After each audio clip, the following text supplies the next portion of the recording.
so we've reduced. We've not changed any of our sports ownership because we own things in sport, like part of the Formula One team, Nice, Lausanne, America's Cup and what have you, but we have reduced the sponsorship. And I know, again, that's unpopular, it's difficult, it's unpleasant at times, but sometimes you do have to be unpopular when times get tough. Thank you for listening to The Interview from the BBC World Service. If you enjoyed today's programme, you can listen to The Interview wherever you get your BBC podcasts. Until the next time, bye for now. From the BBC, that was The Interview. Good morning, Manitoba, and hello, Winnipeg. I'm Marcy Marcusa. This is Information Radio. We're live downtown on 89.3 FM, 990 AM on the app and YouTube. Thanks so much for joining us this morning. We're on air till 8:37 with you on this Friday, and maybe you're feeling a little bleary-eyed. Maybe you stayed up late to watch the Jets game. Oh, had to lose one. Did we have to lose it like that, though? We'll get some analysis through the morning of that game. Let's say good morning to the team, though. Corey Funk is here directing the show, and we'll be on the air covering the commute. Marshall Hodgins is here behind the controls, our tech on the show today. And also good morning to Brad Lillies, who's our VMix producer, and we'll be switching the show. So make sure you say hi in the chat on our YouTube stream to Brad. Let's go to Heather Wells. She's here as well, and she brings our headlines this morning. Good morning. Well, the province has asked Manitoba's Auditor General to investigate a $100 million daycare construction project initiated by the previous Progressive Conservative government. That project involved a company connected to the PC's 2023 campaign manager. We'll hear this report from the I-Team coming up. As well, the Assembly of Manitoba Chiefs has been granted a role in the sale of thousands of artifacts belonging to the Hudson's Bay Company, but Grand Chief Kyra Wilson says HBC's other assets should also be considered. Assets like land. She says everything that was taken needs to be returned. I'll be back with more Manitoba news coming up at 6:30. All right, thanks very much for that, Heather. Heather's with us, of course, throughout the morning, as she mentioned. And more news online anytime at 89.3 FM at cbc.ca/Manitoba. You are listening to 89.3 FM, 990 AM on the app and YouTube. Also on the program this morning, a Filipino chef is putting a modern twist on traditional recipes with molecular gastronomy. Anyone? We'll tell you what it is, and we're going to hear from them. Also, in the first hour of the program, the final push. We're going to talk about the final push in the final days of the federal election. We're also going to talk to two young people about what they're thinking ahead of the vote, and also the focus of the conversation is going to be where they get their information, these voters. And so they're coming up live in studio with us a little bit later in the show. It is 16 degrees right now in Winnipeg. Our high today is going to be 17, so we're actually not going to move much. What a warm start. That's really mild overnight, and it's sunny currently in the city. World Report is coming up next at 6.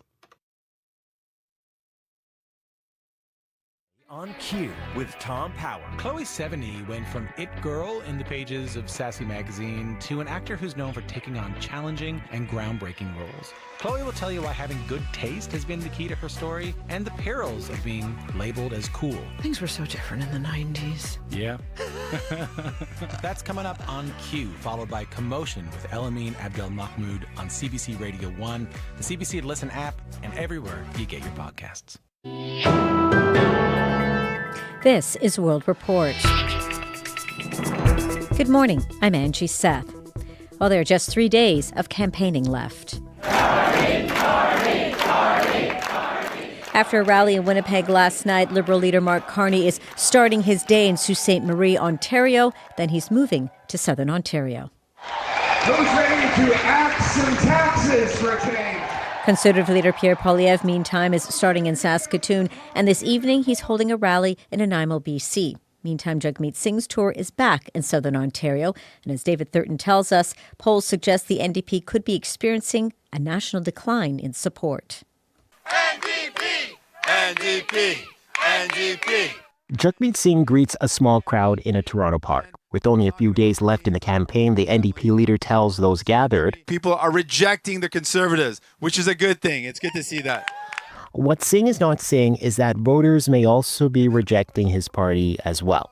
Polls suggest the NDP's support has fallen. The party could be on track to lose many of its seats, possibly leaving New Democrats without official party status. Singh is trying hard to not let that happen. So we can't let Mark Carney and the Liberals have all the power. So people here in Toronto, you actually have the power to change that. You can send New Democrats to Ottawa to stand up and fight for you.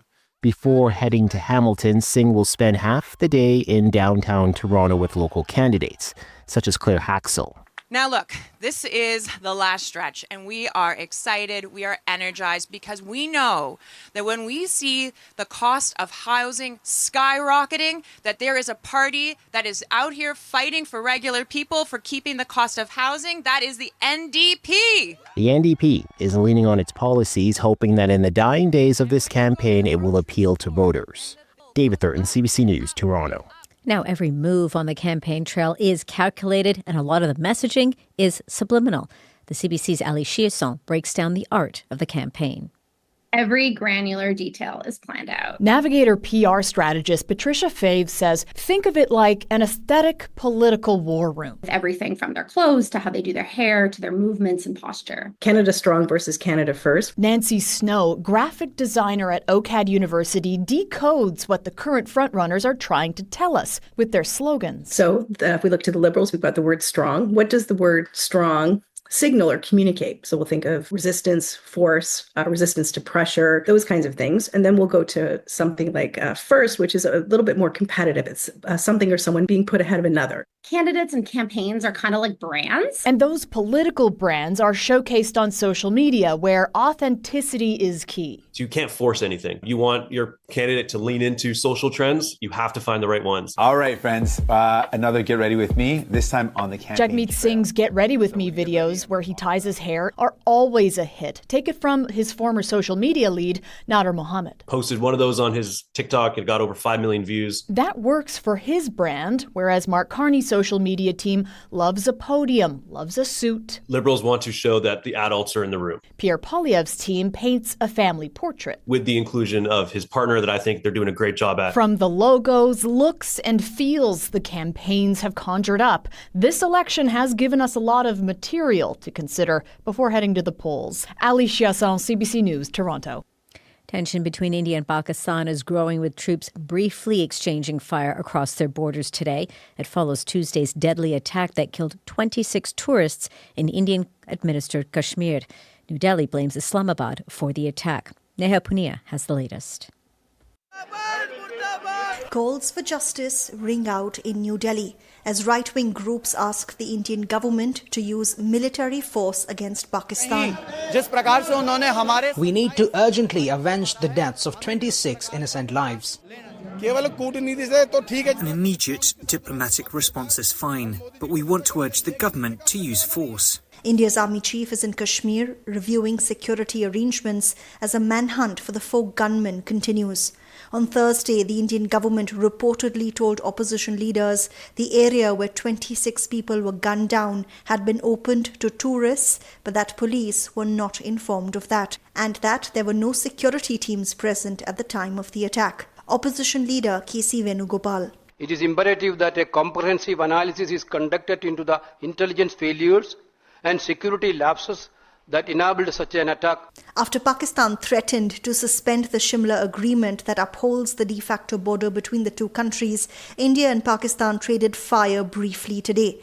Shafqat Ali Khan is the spokesperson for Pakistan's Foreign Office. The Pakistani nation remains committed to peace, but will never allow anyone to transgress its sovereignty, security. The United Nations is calling for restraint as the nuclear-armed neighbors approach the brink of a wider conflict. Neha Punia for CBC News, New Delhi. The mayor of Kyiv says Ukraine may be forced to cede territory to Russia as part of a peace deal, though Vitaly Klitschko says it should only be temporary. It's a very difficult political decision to give up our territory to Russia. It's not a solution. It's not fair. But I guess we never accept occupation of Russia. I guess Ukrainian people never accept that. But for the peace, temporary peace, maybe it can be a solution. Klitschko's comment comes as U.S. President Donald Trump criticizes Volodymyr Zelensky. Trump says the Ukrainian leader is hindering peace talks by refusing to consider giving up territory. Meanwhile, Russia continues to pound Ukraine with missile and drone strikes. Ukraine's Air Force says it shot down about 40 of the more than 100 drones launched overnight. A teenage boy has been charged with weapons offenses in Halifax. Police say they foiled a plot to bring weapons to a school. They say it was a credible threat. Kayla Hansel reports. I was in math class near Luca Thompson is a grade 11 student at Citadel High in the heart of Halifax. It has a student body of more than 1,500. And my friend was looking at Instagram and she showed me this post from the police. Halifax Regional Police say they have charged a 16-year-old boy with weapons offenses and uttering threats. They say they arrested him at his Halifax home at 3 a.m. Wednesday and seized multiple weapons. I can say that we believe the threat to be credible. Chief Don McLean won't say whether the teen police have charged was a student at the school. His identity is protected under the Youth Criminal Justice Act. While it is natural to react to these type of events with fear, I do urge people to also react with compassion. Youth who consider violence as their last resort have been facing their own struggles. Police also refused to say how they learned about the threat. But when the accused appeared in court, the Crown Attorney said the teen had phoned the Suicide Prevention Hotline and said he wanted to open fire at the school, then take his own life. The Crown said hotline operators called police. The teen is being held in custody until a bail hearing next week. Police say their investigation is complex, but they don't believe there is any ongoing threat. Kayla Hounsell, CBC News, Halifax. A Quebec Superior Court judge has struck down a tuition hike for out-of-province students in Quebec. Last year, the province imposed a 33% tuition increase, prompting two English language universities to challenge it in court. Sharon Reynolds reports. In the 82-page decision, the Superior Court judge struck down the yearly tuition hike of about $3,000 for out-of-province students and the French language proficiency requirement. The Quebec government started implementing the measures last year, arguing that English-speaking students hurt the future of French in Quebec. Both Concordia University and McGill University in Montreal challenged those measures in court, saying they violated the Quebec and Canadian Charters of Rights. In his decision, Judge Éric Dufour says the government hadn't proven that out-of-province students weren't integrating into Quebec society. The court has upheld what we were saying all along. Graham Carr is the president of Concordia University. The school had said that the tuition hike led to a drop in enrollment, forcing them to tighten their budget. The judgment does not take away from our ongoing commitment to support our students in the learning of French and integration into Quebec society and culture. The judge upheld the province's tuition hike for international students. He ruled that it's reasonable for the province to redistribute money to Quebec's French universities, which attract fewer international students. In a statement, McGill says it looks forward to working with the government to comply with the ruling. The Office of Quebec's Higher Education Minister, Pascal Derry, would not comment. Sharon Reynolds, CBC News, Montreal. And that's the latest national and international news from World Report. For news anytime, you can go to cbcnews.ca. I'm Angie Seth. This is CBC News.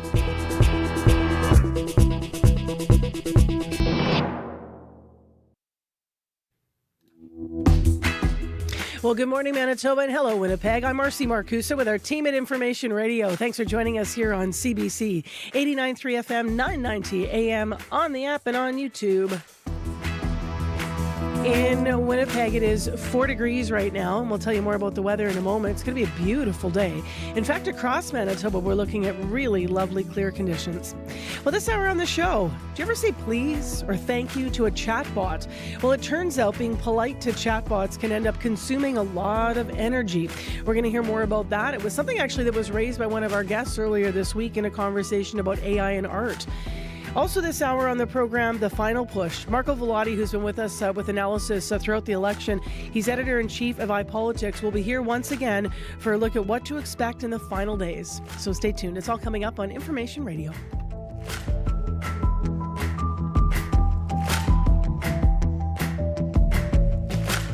little froggy in the throat there, Heather Walls. Stayed up late, did you? Might have stayed up a little late. I didn't make the whole game. I stayed up till, after the second period. I thought they played better. I went to sleep thinking, okay, the third period, they always play so good. I'm going to wake up to There's still a chance. Great score. And I woke up and it was, what was the final? 7-3? 7-2. 7-2. Yeah. I even gave them an extra goal in my foggy brain.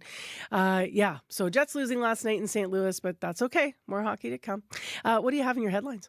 Well, talking numbers, just days now before Canadians vote in a federal election, Liberal leader Mark Carney returned to Winnipeg, telling a rally last night his party will bring in changes to build a stronger country. But much of his speech was about standing up to the U.S. So we'll hear more of that. Fierce this morning, it could become easier for Manitoba nurses to leave this province. Labour mobility has been a topic in the federal election, with the Liberals and Conservatives both making promises to bring down barriers. But Darlene Jackson at the Manitoba Nurses Union says nurses here are already quitting or moving, and fewer barriers could entice more to leave. I'll be back with more Manitoba news at 6:30. All right. Thank you, Heather. You're welcome. Well, let's get into this weather forecast. Abby is off today, and so I'm just going to cover the weather, although we have Marshall in behind the controls. So we're not running around covering all of Abby's spots. Thank you, Marshall, for getting up early. Let's get into what's going on in this forecast. So we have a mainly clear start to the day. It's 4 degrees in Winnipeg. I think I said that it was 16. It is only 4. The good news is we're getting even higher than 16 today. 17 today with sunshine in Winnipeg. Could have some fog patches this morning. Call the commuter line if you do. Top of the buildings in downtown Winnipeg on our YouTube shot look a little bit hazy, but it's hard to tell whether or not that's just a low-lying cloud as the sun's coming up. Sun's going to be up over Brandon today as well. Your high is going to be 15 degrees, and up in Thompson, sunny also, and 14. Currently, Brandon, clear -1, Thompson, partly cloudy -3, and as I mentioned, Winnipeg is at 4. Corey Funk is up early this morning. Hello to you. Hello, good morning. Commute so far, lovely out there. Bike ride was nice, but if you do see something going on out there, if you're walking, bike, and driving, do give me a call on the CBC commuter line. I'll let folks know what you're seeing. That number, 204-788-3093.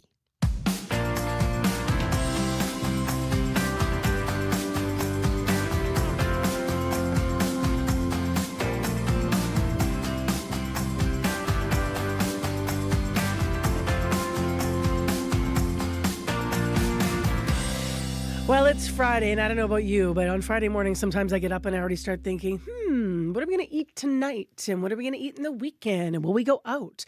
Well, what started as a food truck run by two friends has now expanded into what friends hope will be a unique fine dining experience. Last night, Soul Bistro opened its first ever 6-course culinary experience called Molecular Manila. So for 3 nights at the Assiniboine Memorial Curling Club, the bistro reimagines its traditional Filipino menu through molecular gastronomy. What is that? You might be wondering. Well, you'll find out. It is essentially a scientific approach to cooking. Samuel Catalina is executive chef behind the menu, and he spoke with CBC's Faith Fundal ahead of yesterday's event. Hi there. Why molecular gastronomy? So during my career, I started learning new techniques that I could kind of implement towards Filipino cuisine. Filipino cuisine being such a traditional type of cooking where most of the stuff was done, like ages ago. They didn't really have all these new techniques. So when I started learning molecular gastronomy, based on my experience from working from place to place, I started integrating those techniques into this cooking. And you know what? Just amazing dishes just came out of it. And for folks who don't know what molecular gastronomy is, I know this was a big thing some years ago, but how would you explain it to someone who has never experienced that kind of style of cooking? So molecular gastronomy is a technique in cooking where there's a lot of precision in everything you're doing, where you're controlling temperature in basically each and every process of the cooking. So, for example, when you order a steak at a restaurant and you order it medium rare, you're trying to get to that 130-degree mark internally, but because your temperature isn't really controlled, so you get a gradient from the cooking process, from being well done on the crust and then medium rare in the middle. But when you apply molecular gastronomy to this style of cooking, you get a medium rare basically from edge to edge because you're only cooking it at 130 degrees. So you're just getting that precise temperature, and therefore you're going to come out with a better, juicier, and more flavorful product. A lot of folks will know what adobo is, for example. How do you make a traditional meal like chicken adobo or chicken and pork adobo into the molecular gastronomy style? So instead of like in the Philippines, traditionally, we marinate the chicken and then we stew it in the soy sauce and in the vinegar and all the flavorings. But in this way, what we do is we marinate the chicken, but instead of stewing the chicken, we sous vide the chicken. So it's precisely hits that temperature that we want, where it doesn't dry out and it's super juicy inside. And when you do this type of cooking, we sous vide the chicken, so all that flavor just kind of gets locked into that bag while you're cooking it. And the texture is a bit different, right? Because of the way that you cook it. It's not how folks might imagine what chicken is supposed to feel like. How do you make sure that people don't come away with the expectation of something that's traditional and instead what you're offering? So we still try to maintain the same texture. So when you're cooking it in that precise manner, if you cook it too long, it can get a little bit mushy. It can get a little bit too soft. But with this method, when you're eating the chicken, it's like the perfect consistency inside, where it's juicy, but yet how chicken gets really stringy when it gets too well done. So you never get that. You just get that completely juicy and soft and tender, which is so a lot of people is different because nobody really cooks chicken like that at home, right? Yeah. So when you're cooking chicken, you're cooking it at like a deep fryer or an oven, 350, 400 degrees. But this way, when we're cooking it, we're cooking at 165. So that perfect temperature inside is just done enough where it's still juicy. And when it's that juicy, when it's that cooking that temperature, it retains all of that juices and all that flavor inside. So it does have a little bit of textural difference. But once you start eating it, you'll just kind of realize that it's just better that way. You have a lot on your menu here. One of them includes ginatang alimasag and kalabasa. Yes. You've told us that this is something you're proud of. What is it about this dish that makes you proud? So with this dish, in the Philippines, being an archipelago, water everywhere, like crab is just a normal dish that we eat. And with that, we normally, stew it in coconut milk with some vegetables, ginger, onions, and all that stuff. But with this, I kind of added the French technique of making a bisque, which is when you take all of that shellfish, you roast it up, and then you kind of like make that soup out of that and you blend it. So you incorporate all of that crab and shellfish flavor within the stew. So basically, I took that Filipino traditional dish, added that French technique of making a bisque, and then, imparting all of that Filipino flavors with the Filipino squash and the ginger and the onions and the garlic, and obviously the coconut as well. So like the dish that came out, for me, it's just one of my favorites from this dinner. Does it taste like what people expect it to taste like, or what makes it different, would you say? So when you're normally eating this the traditional dish way, it's very messy. You're eating very messy. Yeah, they're trying to like break up the crab. You're trying to get that meat. So with this way, because we're using soft shell crab, that whole part is taken away, right? You can just eat the crab as a whole. And when you eat the stew part, you just get that flavor from the crab, and then you get that flavor from all of the ingredients, like the onions and the garlic and the coconut and the squash. And it just comes together as one. But a little bit different from, because traditionally you eat it with rice in the Philippines, right? So this we kind of is serving like as a first course, like as a soup. So it will be a little lighter than the traditional, with rice type of way. But all the core flavors are still there, so it's still familiar. It's just with the crab being a soft shell, it just makes your experience a lot better. We are getting your appetite started on a Friday morning. That was Samuel Catalina, executive chef at Soul Bistro. You can check out the Molecular Manila event. It's happening at the Assiniboine Memorial Curling Club on Vimy Road. There are limited tickets available. It runs through the weekend. And if you want more information, Soul is SOL, Winnipeg, full word, soulwinnipeg.com, or you can check out their social media page. Patio season is upon us, and the Winnipeg Comedy Festival is hosting some serious fun at the Gas Station Arts Center patio April 30th to May 4th. Featuring the Great Comedy Showdown, the music of DJ JPQ, and the CBC Fun Zone of patio games. Free, all ages, every festival day. The Winnipeg Comedy Festival, seriously funny. Visit cbc.ca/Manitoba/community for details. I'm still thinking about what story to tell on Tuesday night. I'm part of this Laughing with Celebrities event. I'm hardly a celebrity, but they're giving me 5 minutes on stage. So we'll see how that goes. I'm thinking I'm going to lean into a story about where I accidentally sat in the choir section at Easter Mass. And then I had to get up and sit down and sing in Ukrainian, which I don't speak. 6:21 is the time right now. It is 4 degrees in Winnipeg. It's mainly clear. Today's high is going to be 17, as we've been mentioning. Well, next on the show, being polite to artificial intelligence like ChatGPT might actually cost more than you think. The CEO of a leading AI company suggested that all those pleases and thank yous add up.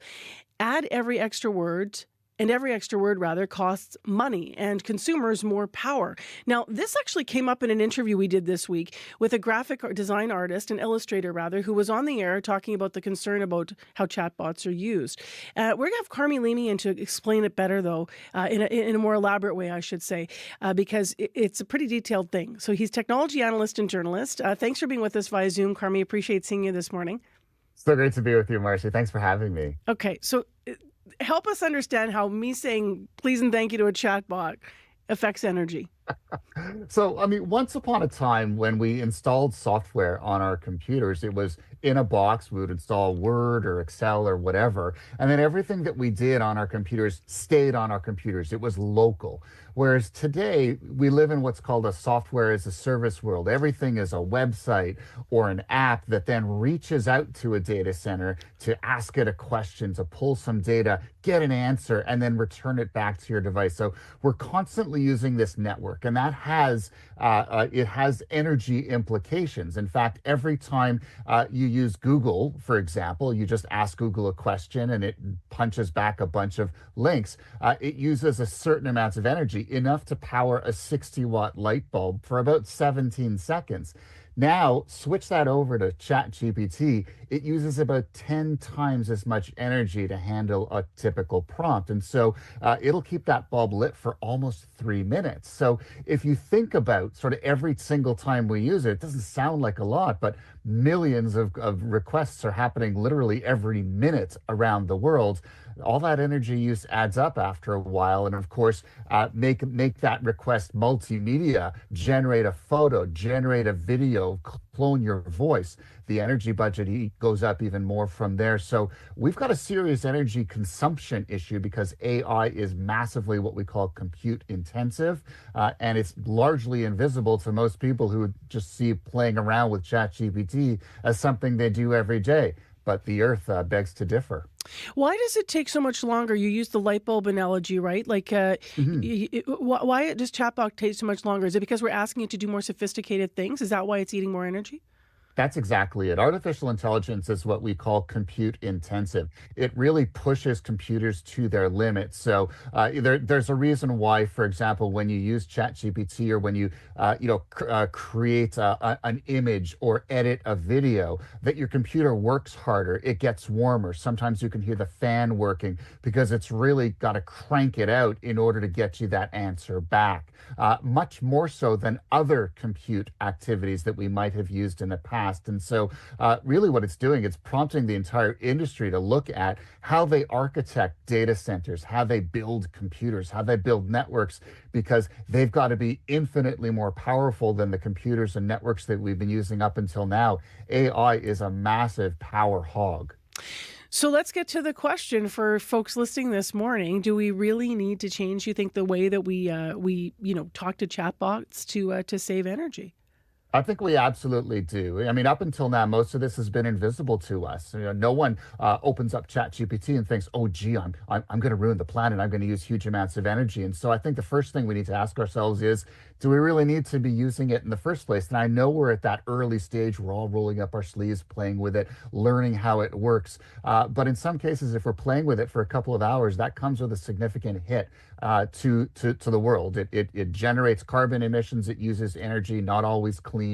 So first, ask yourself, do I really need to do this, or is this just a want? And then second of all, look at the kinds of asks that you're engaging. In other words, you might want to use a text-based prompt, which limits limits the amount of energy required instead of, say, maybe creating the next meme for your social media feed, because imagery, videos, audio, that uses even more energy. So we can adapt our behaviors a little bit to trim some of that energy use back. And what can the companies do to help in this way? I think they can probably help make all of this a little bit more visible. Make it, make it really clear that as I'm using tools like ChatGPT, how much energy that is. Our cars come with fuel gauges. Why doesn't our software have the same thing? I think they can also educate us a little bit more on the different kinds of models that we can use to get the answers that we need. So, for example, large language models that run in data centers that answer the most complex questions, those have been largely what we've been using all along, but there are smaller models that can be installed on our devices to answer the simpler kinds of questions that don't require as much energy use. And so let the industry show us the differences between them so we can make the right decision, size the model to the task that we have at hand, only use as much energy as we need. And then I think also governments can work with tech companies, introduce new legislation to force them to make this stuff more visible. When you buy a car, there's a label on the window that says how efficient it is, how much fuel it uses.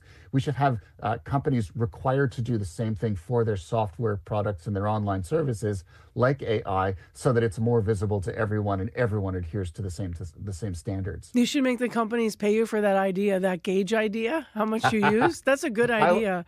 I would love it. In fact, I've sketched it out on a Post-it here, so I might very well send it to some of my friends in the industry. And Carmi was never on the air again after he got a new gig. They buried him, but the AI bots buried him. No, I was thinking the opposite. I'm thinking he'd be off. He paid tons of money in royalties for a great idea. Any quick tips for people who want to keep using AI, but now, after maybe this conversation, maybe even for the first time, are going to be really thinking about the planet?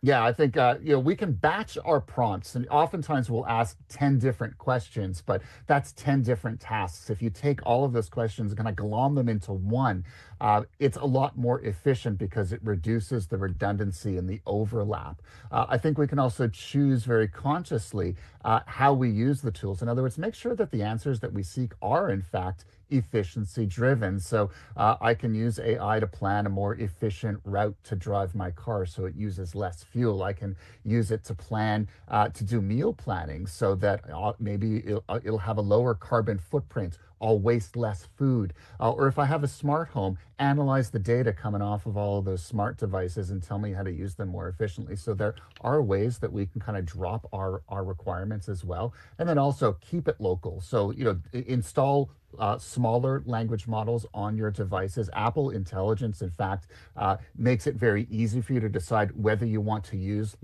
large language models for more complex requests. But be more conscious of that and look for those smaller, less power-hungry tools so that you can right-size your use of the tools and minimize your impact to planet Earth.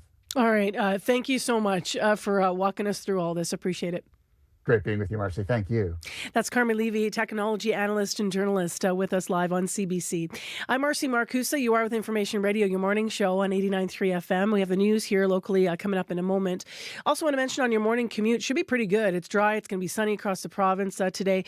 Please give us a call, though, if you do spot any problems. Corey will pick it up, 788-3093. You could have some fog to contend with. So even if it's not a problem, call us from wherever you are in Manitoba. Let us know what that fog is looking like.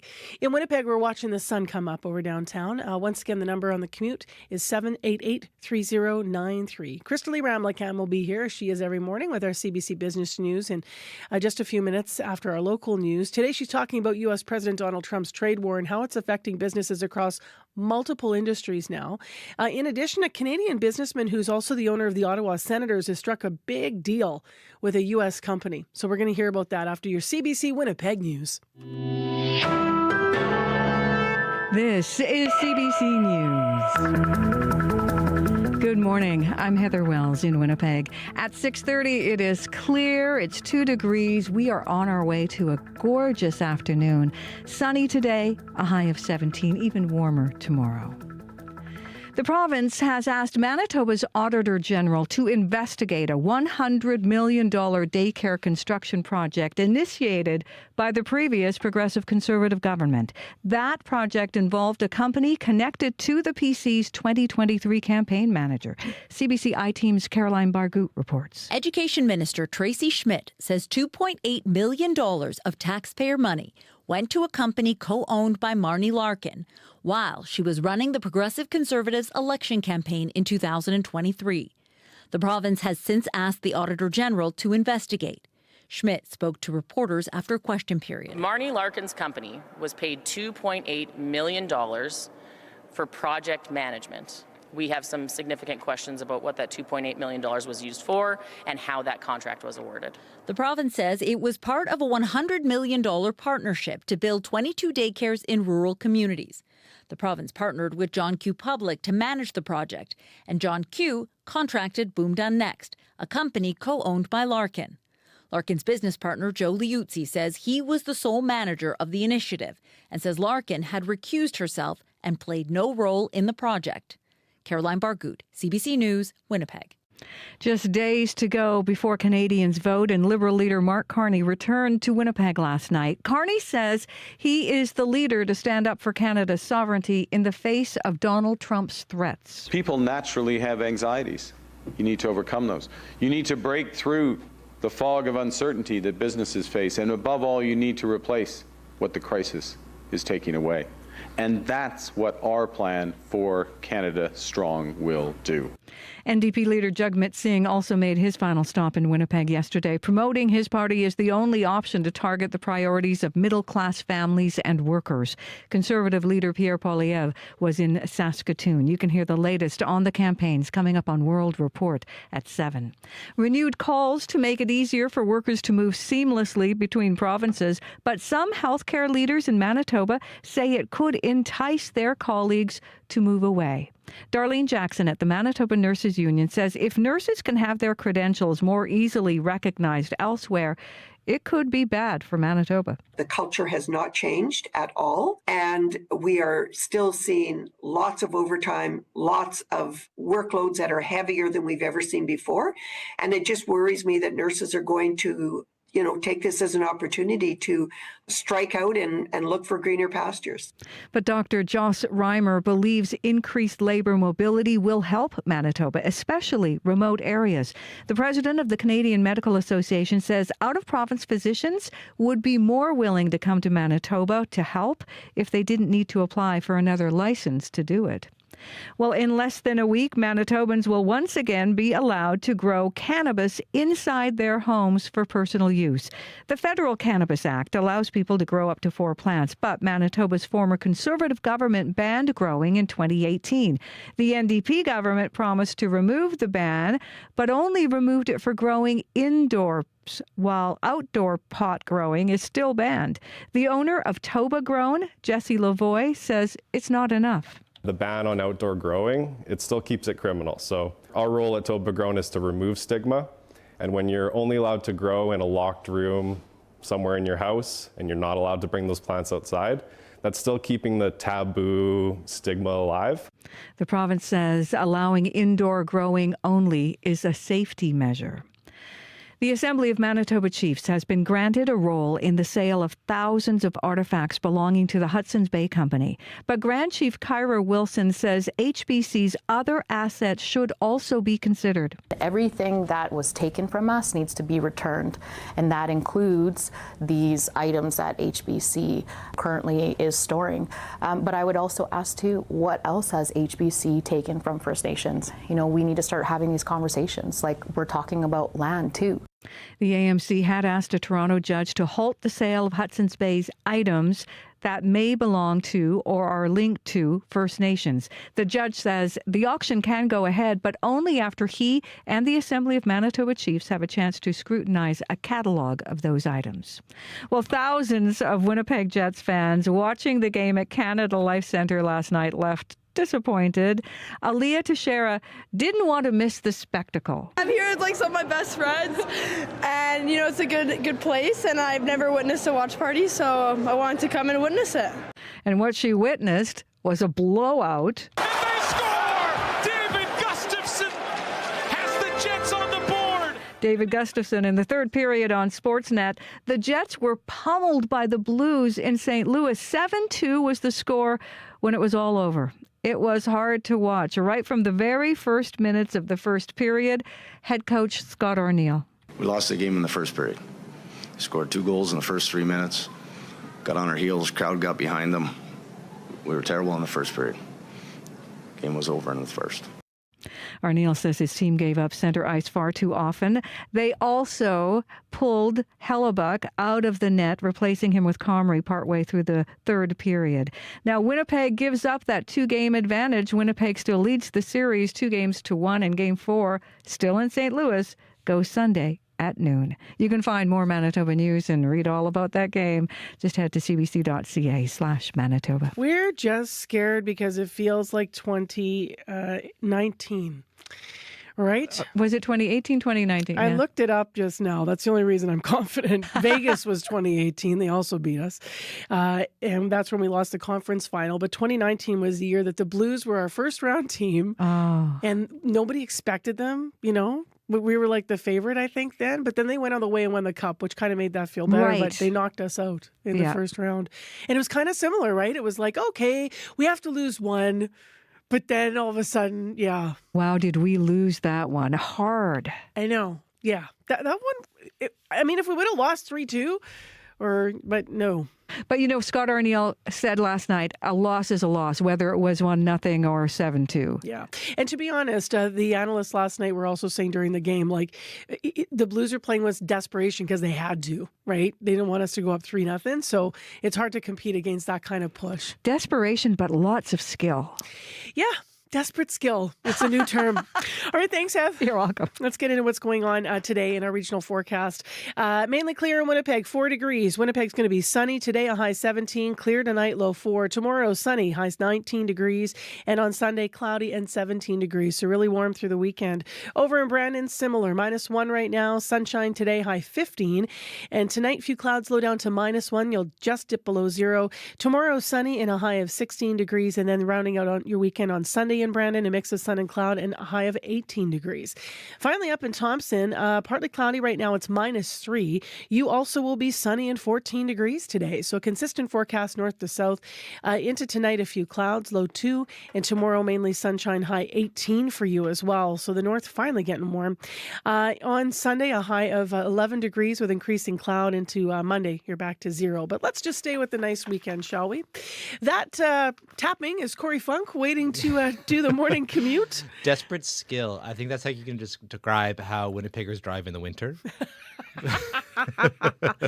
or forgotten skill and then desperate skill. That they slowly hone throughout the winter. Yeah. Yes. What's up? You biked in today? I biked in today. Yeah. It was lovely. Of course, there's always a few potholes to dodge here and there. But other than that, fairly smooth commute. Haven't heard of any major issues out there. Highway's looking good as well. But if you do see some going on, if you're walking, biking, driving, you want to give me a call, let me know on the CBC commuter line. That number, 204-788-3093. Desperate Skill could also be the name of, like, I always say it's a good band name. That right? is a good band name, right? actually. Yeah, Desperate Skill. We are Desperate Skill. I'm a big Desperate Skill fan. Let's get into business news and more serious matters. Crystalie Ramlakan joins us now via Zoom with the Business Report. Good morning. Hey, good morning, Marcy. So U.S. President Donald Trump and the trade war affecting businesses now across multiple industries. What does it look like right now? Yeah, so businesses are hiking prices, backing away from previous financial guidance, and warning of growing uncertainty as the trade war pushes up costs, upends supply chains, and stirs concerns about the global economy. Recent earnings releases show corporations around the world ran into a wall of uncertainty in the first quarter, and executives found themselves navigating the Trump administration's constantly shifting stance on trade. So Procter & Gamble says it plans to increase prices to cover the extra costs from the tariff war. And P&G and Pepsi have also cut annual profit forecasts. And American Airlines has withdrawn its 2025 financial guidance, mirroring its peers in the airline industry. So almost 30 companies around the world have either withdrawn or cut their forecasts in the past 2 weeks. And Nestle, Unilever, and Chipotle have also flagged weakening U.S. consumer confidence. Now, administration officials have pointed to ongoing talks with numerous nations as a measure of success of Trump's rhetoric, but numerous companies say the ongoing back and forth has left them uncertain when it comes to planning for future quarters. Now, Trump has said he might lower tariffs on China, but China has denied any suggestion it is currently in active talks with the U.S. Beijing has said Washington must cancel all tariffs before negotiations begin. Let's go to another story. A Canadian businessman who's also the owner of the Ottawa Senators has struck a large deal with a U.S. company. Can you fill us in on what this is? Yes, so Michael Andlauer is selling his medical logistics business, Andlauer Healthcare Group, to shipping giant UPS, and a deal worth about $2.2 billion. So AHG specializes in transportation and logistics for the healthcare sector, and once the deal closes, Andlauer is expected to lead UPS Canada Healthcare and AHG. So, born in France in 1966 and raised in a suburb of Montreal, Andlauer ran the trucking division of McCain Foods before starting his own transport business in the early 1990s. And AHG has become a dominant player in healthcare logistics. It played a key role in the response to the COVID-19 pandemic, as its refrigerated trucks were used to transport millions of vaccine doses across the country. And the company operates out of more than 30 locations in Canada and also provides transport services across the U.S. So the company went public in 2019, and its success has made Andlauer a billionaire. And of course, he is also a lifelong hockey fan. So 2 years ago, a group he assembled purchased 90% of the Ottawa Senators. And finally, your last story this morning is about how likely Canadians are now to buy an electric vehicle. Yeah, so interest in buying an EV has fallen for the third year in a row, and that's according to a survey from Auto Trader. Fewer Canadians are considering buying an electric vehicle despite lower prices. Auto Trader says prices fell almost 8% in the last quarter of last year. So 42% of respondents say they're considering an EV as their next vehicle, which is down from 46% last year. And then in 2022, 68% said they would consider buying an EV. So the report surveyed about 1,800 people on the Auto Trader website about a month ago, and drivers are concerned about reduced government incentives, a lack of infrastructure, and long-term costs, despite falling prices. What's going on in the numbers today? So in Europe, markets are higher after a 3-day win streak for Wall Street. Germany, the UK, and France are all up. In Asia, markets are mostly climbing. Japan is up. Shanghai is down. Hong Kong is up. Oil is down 83 cents to $61.96 US per barrel. Gold is down 51.30 to $3,297.50 US per ounce. And the dollar is down 0.2 cents to 72 cents US. All right, Crystal, have a great weekend. Thanks, you too, Marcy. That's Crystal Ramlichan at our business desk.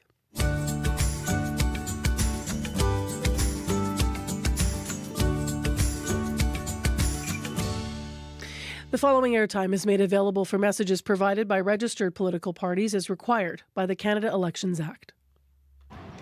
A lot of us really don't want Pierre Poilievre to win this election. But the more I hear about Mark Carney, the more I worry.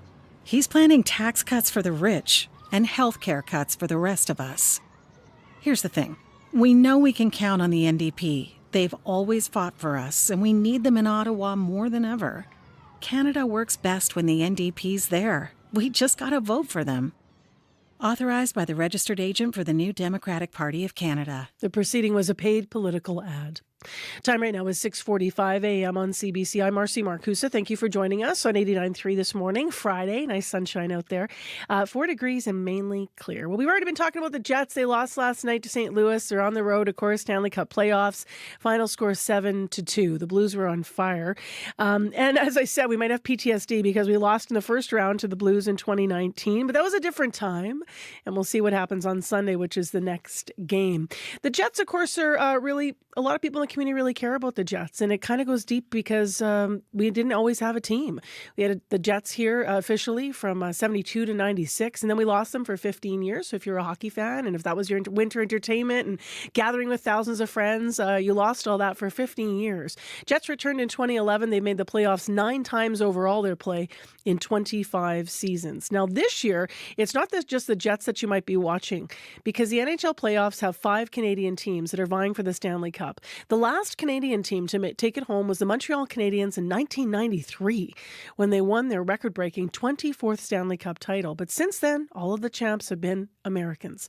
CBC's Karsten Knox speaks to people this week in Halifax, or spoke to them rather, about how excited they are about the possibility of a Canadian team bringing home the cup.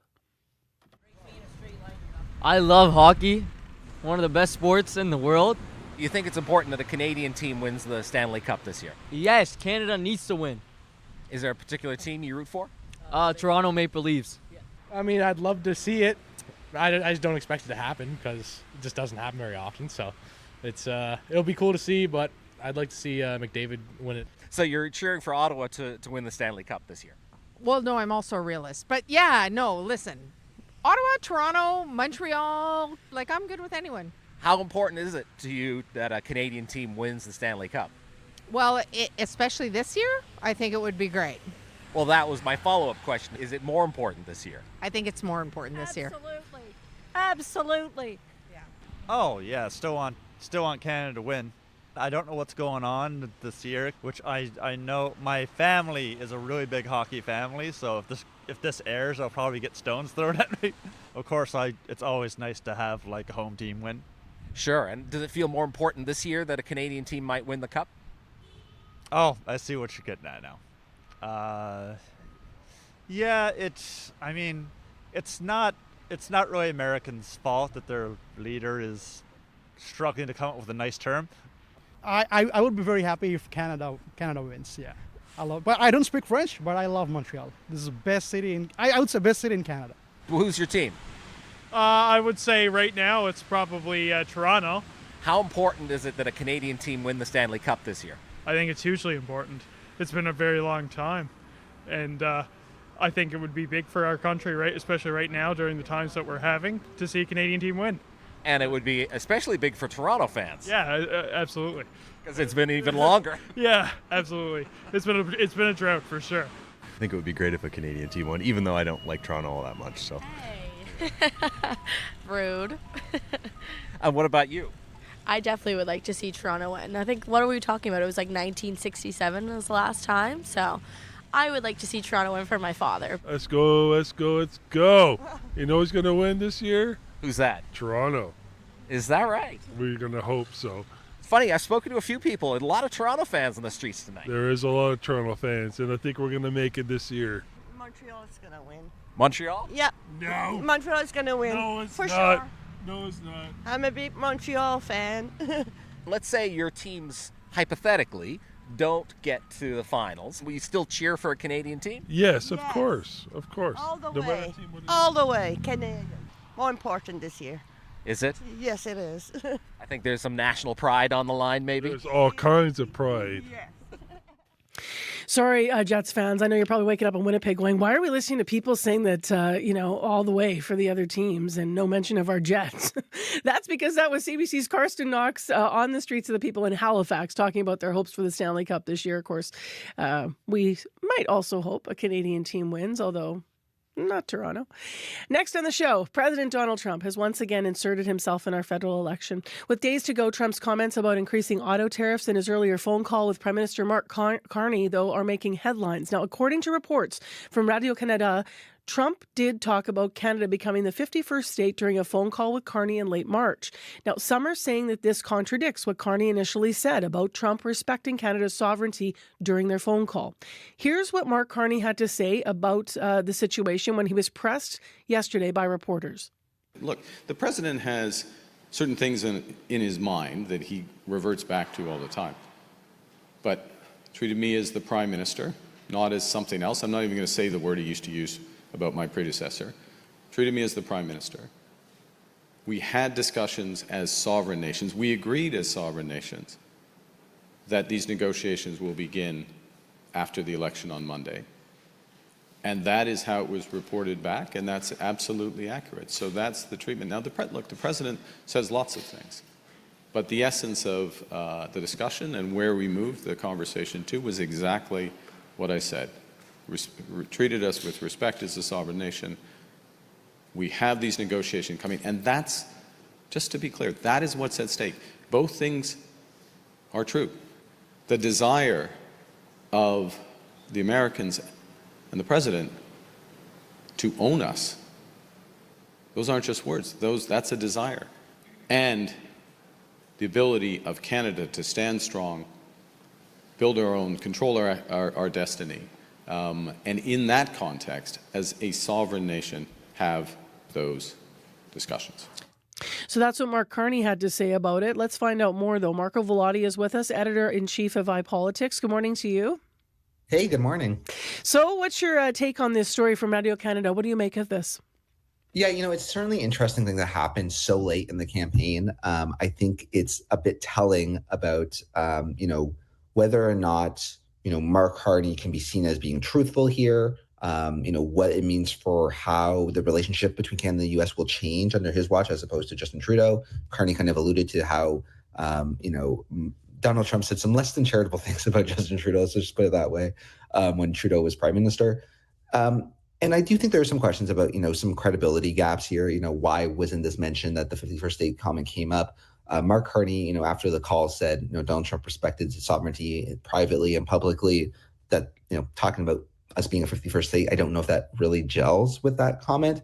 That being said, to Carney's point, nothing really has, the main kind of takeaways from that call were that Canada is going to have a, trade and security talks with the Americans after the election. That's, still seems to be the case. And there definitely was a sea change in terms of how Donald Trump responded to Carney, calling him prime minister, saying they had productive talks than he did under Justin Trudeau's watch. How are other party leaders, though, responding to the story for those that have missed this?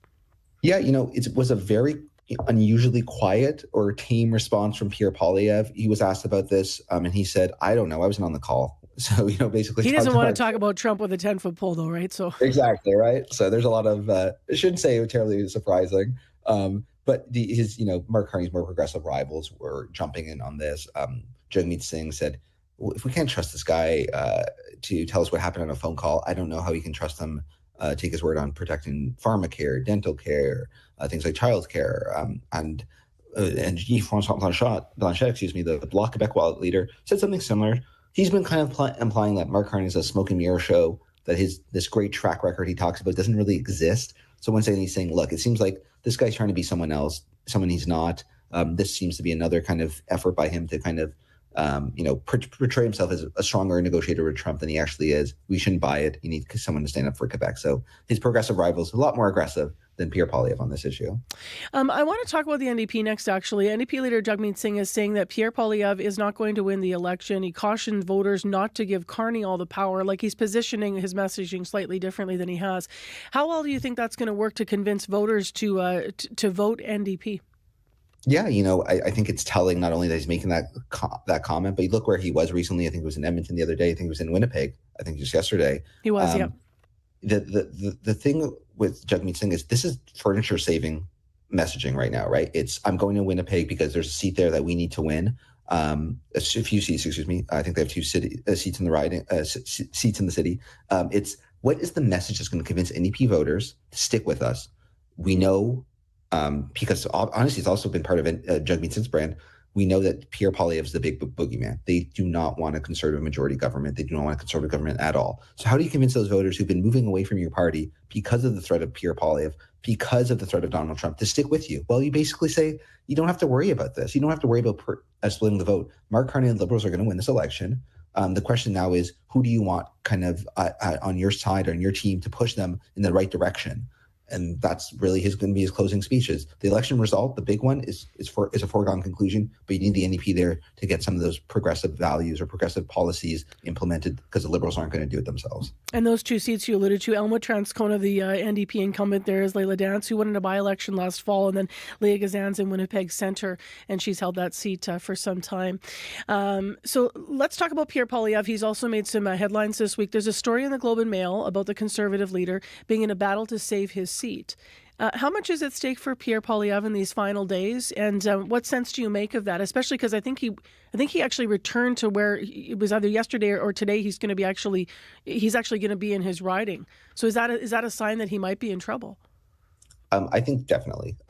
It's really interesting, and I know I'm going to use a Toronto comparison just because that's, Toronto, as someone from Ottawa, it pains me to say Toronto is how so much of, our political media, kind of the lens that we use. But Carleton is a riding I'm very familiar with. I was born and raised just outside its limits, and I used to live there. It's a riding that's becoming a lot like one of those GTA, Greater Toronto Area periphery ridings, something like a Milton. Used to be very white, used to be very rural. Now it's becoming very suburban, very diverse. And it's starting to look like the rest of the city. And if it looks like the rest of Ottawa, well, you look at the results from the past couple elections, they've all gone Liberal. So yeah, there's definitely some reasons to be concerned there. That being said, even if Pierre holds on to the seat, but the Conservatives underperform, there's going to be some questions about his job, whether or not he's the best guy to lead the party. So if he loses the seat and the Conservatives don't do well, or the Conservatives even just perform as well as they did in the last election, it might be the end of his tenure as leader of the party. So a lot at stake for Pierre. We're close now. Marco, I wonder if we're going to talk again. It might be after the election at this point, I think. So thank you for all your work and analysis in this crazy month we've had. And take care. Have a good weekend. Yeah, thanks for having me. That's Marco Vellotti. He's editor-in-chief of iPolitics. Now, I know that Marco was saying that it might be a foregone conclusion about the Liberals and the outcome of the election. Of course, no elections, though, are foregone conclusions. So he's referring to the polls because they have been ahead the whole 30 days here, some nearly 30 days. But what do those polls look like heading in? And how much could things change between now and Monday? And could the Conservatives squeak this out? If they do, how? What's the path? We're going to talk to Eric Grenier all about that. He is, of course, polls analyst, a writer at the Writ.ca, and he's running the CBC poll tracker. And so he's going to be our guest in the next hour of Information Radio. So stay with us. You're with CBC This Morning on the morning show. I'm Marcy Marcusa, live in downtown Winnipeg, and Heather Wells is here now, live from our news center with headlines. Good morning. Well, the province has asked Manitoba's Auditor General to investigate a $100 million daycare construction project initiated by the previous PC government. That involved a company connected to the PC's 2023 campaign manager.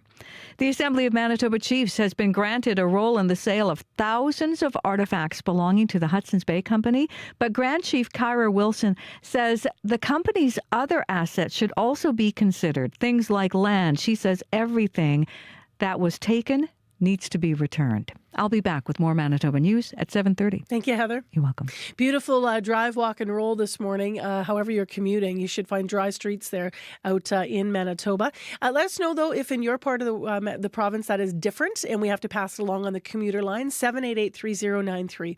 Mainly clear, 4 degrees, winds are calm, and Winnipeg's high today is 17 degrees.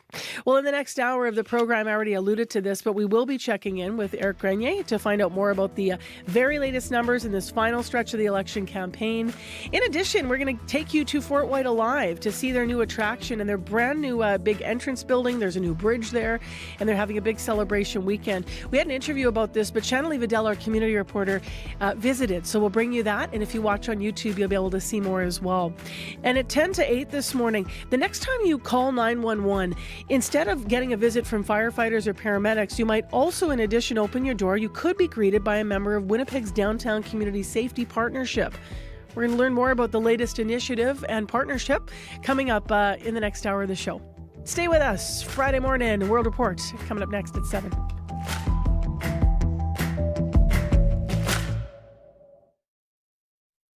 Cool. Can Eric hear me? Hi, Eric. Hello. Hello. Oh, we have to be quiet?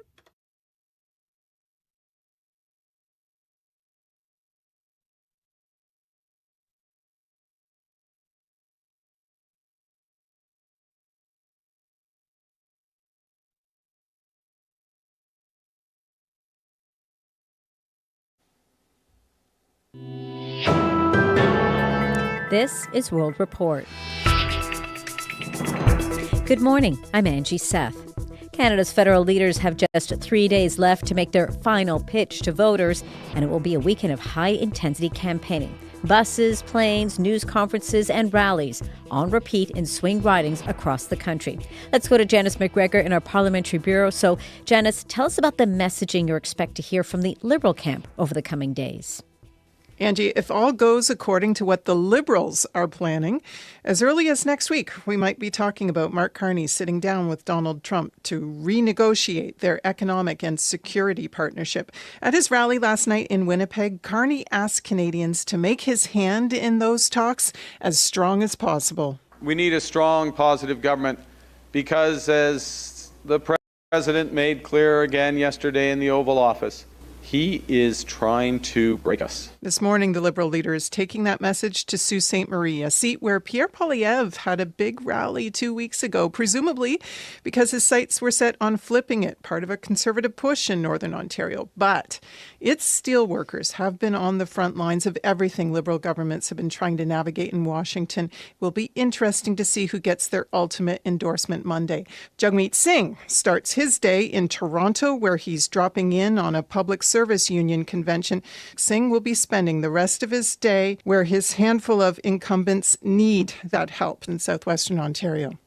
So clearly, Janice, the closing days of the campaign tour about going to those swing ridings. But what was Pierre Poilievre doing in Saskatoon last night? Indeed. The images from last night's rally show a packed room.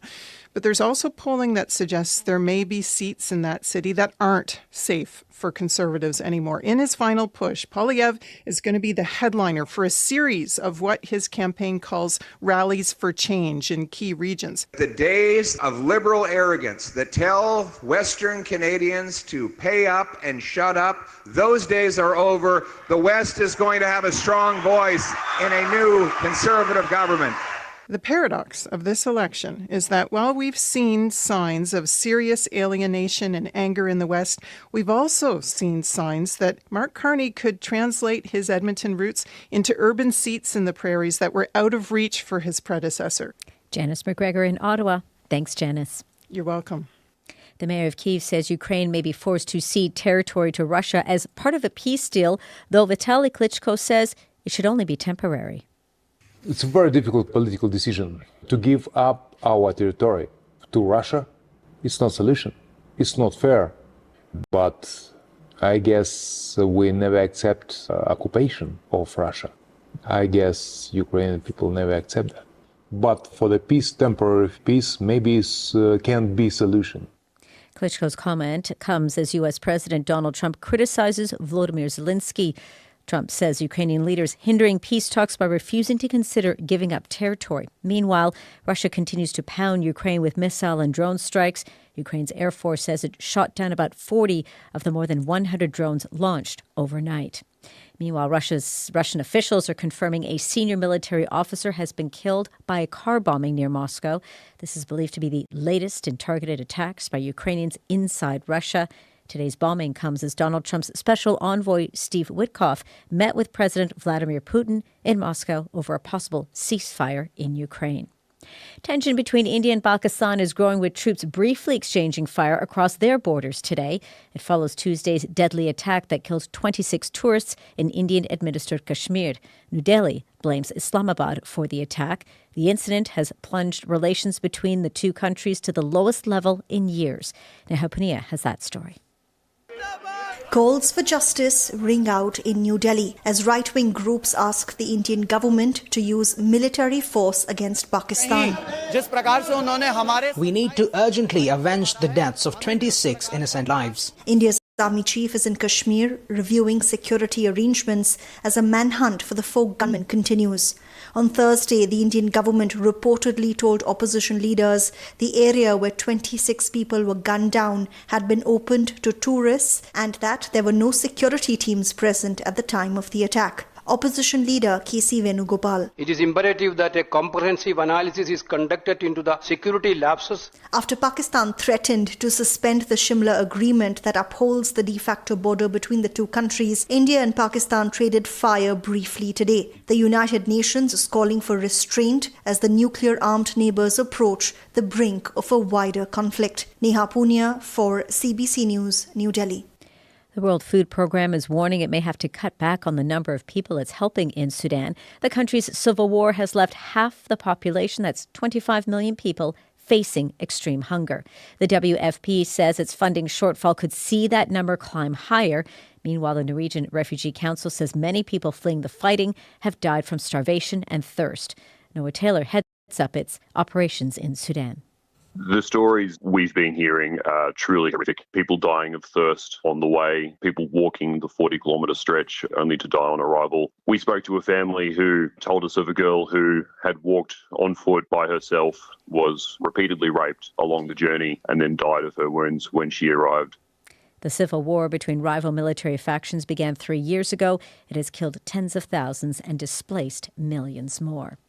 Public health officials in Ontario say the province's measles crisis is growing. 95 new cases have been reported this week. That brings the total to more than 1,000 since the outbreak began last October. The virus is spreading widely in other parts of Canada as well, with outbreaks reported in 6 other provinces. Here's more from Jennifer Yoon. Across Ontario, there have been over 1,000 cases of measles reported this year, with 6 kids hospitalized. In Alberta, where vaccination rates in several communities are well below 50%, the province is reporting 129 cases and 9 hospitalizations. Measles is one of the most contagious diseases and can cause severe complications, even death.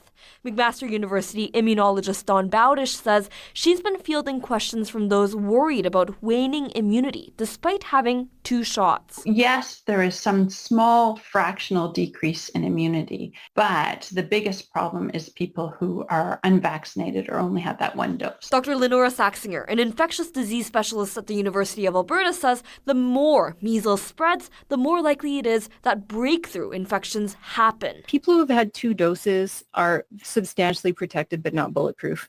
Those who are vaccinated are less likely to suffer the most serious consequences. Bowdish says those who are unsure are better off getting another shot. If you are worried that your parents might not have vaccinated you as a child, our recommendation is just get vaccinated. Public health authorities aren't recommending a 3rd dose of the measles vaccine for the general public.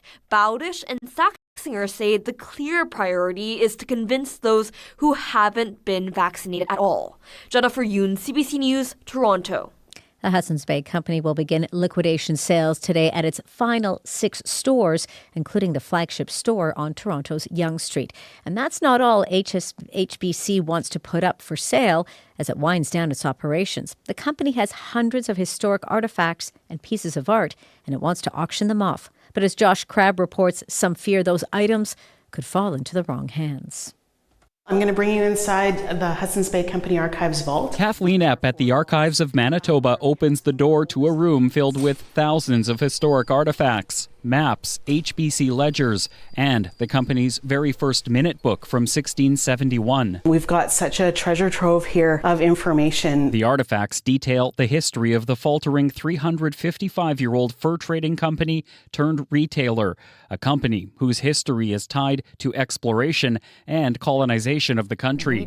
Assembly of Manitoba Chiefs Grand Chief Kyra Wilson says pieces of art and artifacts that remain in HBC's possession shouldn't be given away or sold. She says some could have links or belong to First Nations. When I think about, the artifacts or the sacred items that, are in storage at HBC, it needs to be returned to First Nations people. One of the artifacts that could be sold is HBC's founding charter from 1670, but where the company's history ends up is uncertain. We have a spot if it lands here. Kathleen Epp thinks the Provincial Archives of Manitoba would be an appropriate home for them. The company got an Ontario judge's approval to start preparing for an auction. HBC has been told to list the items beyond the charter it wants to sell. Josh Crabb, CBC News, Winnipeg.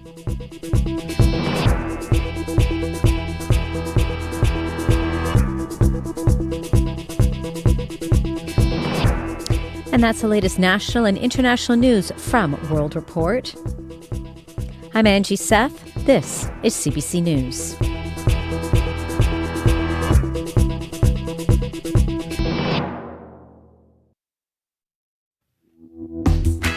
Well, welcome to a bright start to our Friday morning. It's going to be mild in Winnipeg today and across a lot of the province, a lovely spring day. I'm Marcy Marcusa. This is the morning show on CBC Information Radio. You're on 89.3 FM, 990 AM on the app and YouTube. Thanks for joining us wherever you are. This hour on the program, why the Winnipeg Fire Paramedic Service is calling on the Downtown Community Safety Partnership for some help. It's part of a new dispatch system. We're going to hear more about how that will work. And the next time you call 911, why you might see someone from the DCSP at your doorstep. In addition, this hour on the program, it's the first zero carbon commercial building in Manitoba. We will visit Fort White Alive to tour its new Sustainable Visitor Centre. They officially opened this week. They've got special events through the weekend. But we do begin talking about the federal election, which is now days away. We're going to talk to analyst Eric Grenier, who's been running CBC's election poll tracker, about what things look like. So stay tuned for that. He's always got just valuable information for us. Let's get to Heather Wells first. She also has valuable information on our headlines today. Good morning. Well, labor mobility has been a topic in the federal election, with the Liberals and Conservatives both making promises to bring down barriers. But there are fears it could become easier for Manitoba nurses to leave the province. We're going to hear from the head of the Manitoba Nurses Union coming up. And in less than a week, Manitobans will once again be allowed to grow cannabis inside their homes for personal use. Manitoba's former PC government banned growing in 2018. The NDP government is removing the ban, but only for growing indoors. The Justice Minister says banning outdoor growing is a safety measure to make sure cannabis isn't grown in backyards which are not secure. I'll be back with more Manitoba news at 7:30. Thank you, Heather. You're welcome. Well, I want to be mindful here that we're talking to the whole province and beyond, because I'm about to say that most of Manitoba is going to be sunny and nice. It's true. But to Dooley Lake, you've got some light snow right now. So we see you. We know. Spring's coming for you too, we promise. But wow, across the south, lots of sunshine. Today's high in Winnipeg is going to be 17 degrees. And right now it is mainly clear, and our current temperature is 4 degrees. The warm spot in the province is just a notch above that, more than sitting at 5. Corey Funk is in to talk about your morning commute this Friday. Yes, well, with all this lovely weather, if you're thinking about going to Assiniboine Park, just heads up, especially if you're planning to bike or walk, just get a call from Jason Carter. When you come off that pedestrian bridge there into the park, and you want to go right onto that multi-use path that runs along the river kind of to the Leo Mall Sculpture Garden there, he said that's actually closed right now for some kind of construction work that's going on. So that means you kind of got to go into the road. And so you're going to have probably, if you're on the road there kind of by the duck pond, you're probably going to run into a few more cyclists and things like that. So it might be more congested around the duck pond if you are there, because people can't take that multi-use path along the river heading west. Other than that, though, if you do see something going on, if you're walking, biking, driving, thanks for that update there, Jason. Be like Jason, give us a call on the CBC commuter line. I would love to hear from you. That number, 204-788-3093.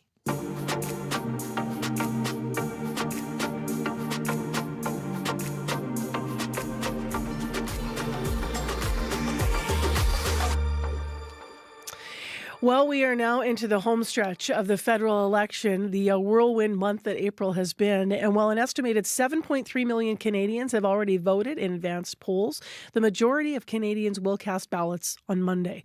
For a final look at the polls, Eric Grenier spoke with me at 7 o'clock. He's a polls analyst running CBC's election poll tracker. He's a writer also at therit.ca. Good morning. So what are the polls telling us today? They're still telling us that the Liberals are the favorites heading into this final weekend, and they've been leading in the polls really since the writ dropped. But in our poll tracker, which takes together all the polls that are being published throughout the campaign, the Liberals are leading with roughly around 42% support.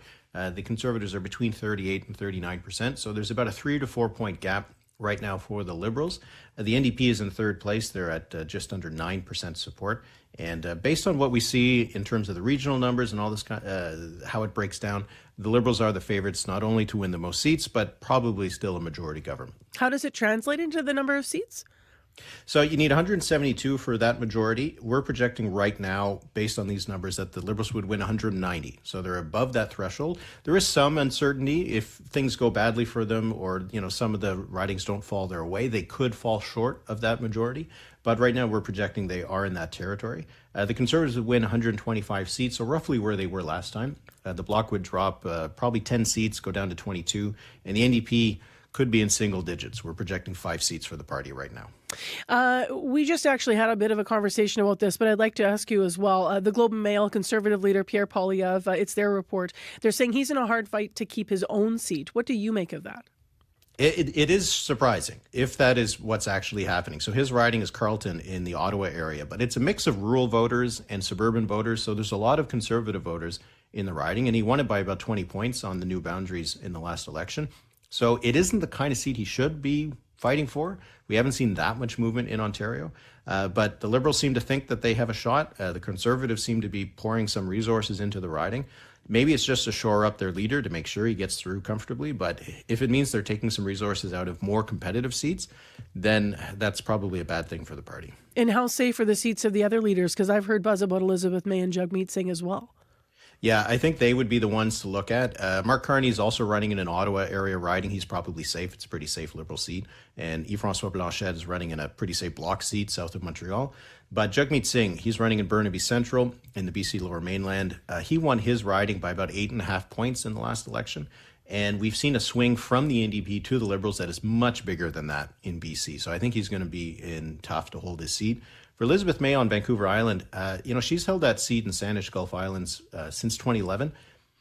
A lot of the vote is going to be an Elizabeth May vote, and it would have to be because the Greens are just doing so poorly in the polls that if she holds on, it's because of her own support rather than support for the party. Did the debates and the release of the party platforms change the polls at all? I think it did a little bit.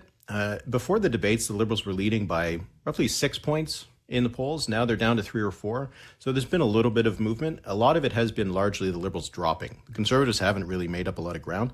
The Bloc seems to have gotten a bit of a boost out of the French language debate, but it's not a huge amount of movement. And for the Conservatives, they needed it to be a huge amount of movement. They won the popular vote in the last 2 elections by a point, and they didn't come close to winning the seats. So they need to win the popular vote by 3-4 points, and they're far from that. So gaining 1 or 2 in the last week has made, maybe some Liberals a little nervous, but I don't think it's going to change the outcome of the election. I want to ask you how the polls look in Manitoba and what it suggests about some of the local races here. It is really interesting to see. We've seen some polling out of Manitoba that suggests it is, across the province, more or less a neck-and-neck race between the Liberals and the Conservatives. But when it comes down to what's going to happen at the seat level, what's going to happen in Winnipeg, the Liberals are targeting Winnipeg West. That was a riding that was pretty close last time. But they could also be targeting some seats that weren't that close last time, like Kildonan and St. Paul, which is a Conservative riding, Winnipeg Centre, which the NDP held. What's going to happen in Elmwood-Transcona, which was a close riding in the by-election that happened last fall, but we're in such a different environment now. Like, who knows what's going to happen in that seat? And even in the northern riding in Churchill, Kawat-Newgasky, that's been an NDP seat for a long time. But with the movement in the polls, the NDP's got to fight for every seat they have. And I'm just curious to see if they're going to be able to hold what they've got in Manitoba. If the polls are off a little bit, could the Conservatives squeak this out? Because, I don't think people kind of, when they hear 38%, 43%, pardon me, you'll have the exact number. I think I'm slightly off there. But when people hear that, the average listener, they may not understand sort of, well, that sounds like it could be kind of close. Yeah, it is kind of close. But the problem for the Conservatives is that they need it to be a lot more than that. So the polls usually are off by a little bit. And I'm expecting that the polls will be off by 1 or 2 points for each of the parties. And if they are off in the same way that we've seen in the past, then the Conservatives are going to close the gap a little bit more. But they really need them to be off in a huge way. In order to win the election, they probably need to be ahead nationwide by 3 or 4 points. So that means that the polls need to be off by 8 points in the net kind of error. And that's just a huge, huge error. We don't see that in national elections in Canada very often. So that is really the only thing that could work for the Conservatives, is that if the polls are not only wrong, but really wrong, that people who are in the industry like me would have lots of explaining to do. If they're off by just a little bit, maybe we're instead talking about whether the Liberals fall into minority territory. But they would need to be off by a lot for the Conservatives to win right now. Trump's in the news again. He's talking about increased auto tariffs on Canada. There's questions around that phone conversation as well. We just had analysis of that between Carney and Trump in late March. How much could and how much does Trump affect the polls? Like, do you look at the last month and have you noticed when there's a Trump story brewing that connects to our political parties or leaders, that it does affect the polls? I think it does. Because we've seen in poll after poll on the issue of Trump and tariffs, the Liberals do really well on it. By a huge margin, they're preferred over the Conservatives to deal with Trump. And in the early days of the campaign, we were focusing a lot on the tariff threat, on Donald Trump, and those were the best days for the Liberals in terms of their polling. Over the last couple of weeks, kind of faded to the background, Donald Trump and tariffs, at least in terms of the Canadian context. And that's when we saw the Liberal numbers get a little bit softer. So how is this story going to play out? It's not the same kind of dynamic because there are some questions about what happened during that phone call. So I don't know if it's going to be as positive for the Liberals, but generally speaking, when we've been talking about that, it's been a good polling day for the Liberals. So if that is the focus for the end of the weekend, even if it's not in the best of context for Mark Carney, it's still probably a net win for them. Eric Grenier, thank you so much. All right, thank you. Eric Grenier, polls analyst running CBC's election poll tracker and a writer at therit.ca. In case you're wondering about that advanced poll turnout and how it looked in Manitoba, 229,379 Manitobans have already cast ballots in the election. That is an increase of 41,419 people over the last election when it comes to advanced polling. And also just something I want to note here, you will hear during federal elections ads on our airwaves. That is because the Canada Elections Act obliges CBC Radio to make airtime available for purchase by all registered political parties. Not all parties exercise their right to buy time. And so as a result, you may not hear advertising on behalf of all of the parties. You may only hear one party, for example, although the time is equally available to all parties. 7:22 a.m. We're going to get to morning sports in a moment, and we're going to just relive what happened last night for the Jets and other sports. But right now, a bit of music to get us there. Here's Katie Tupper in Original Thoughts.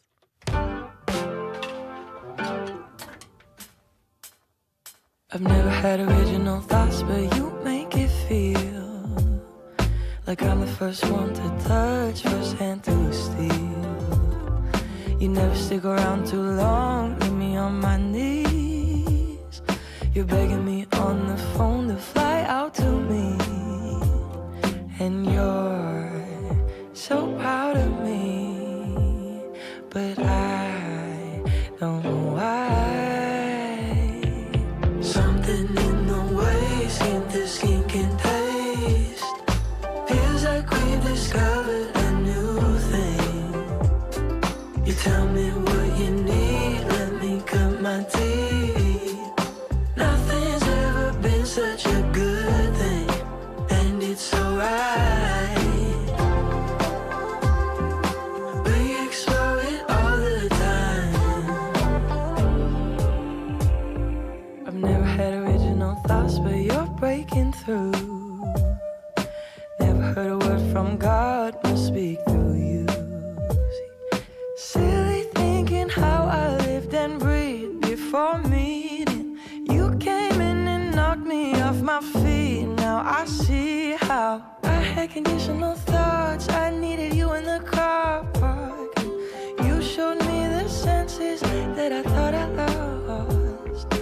I could explain, I could go over. You'd rather see visual learner. Something in the way skin to skin can taste. Feels like we've discovered a new thing.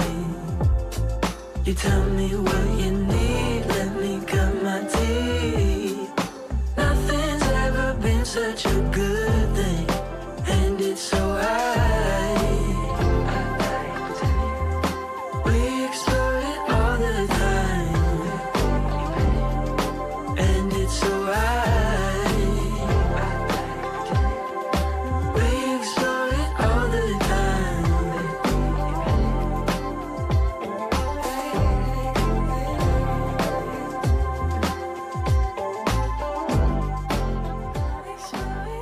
Out of Saskatoon, Katie Tupper and Original Thoughts.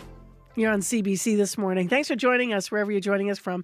Woo, we got a beauty of a weekend to look forward to. I'm seeing some raking in the future here. You know, Winnipeg's dried out a little bit. There's going to be some yard work. I bet people are going to be barbecuing up a storm if you haven't yet put out the patio furniture.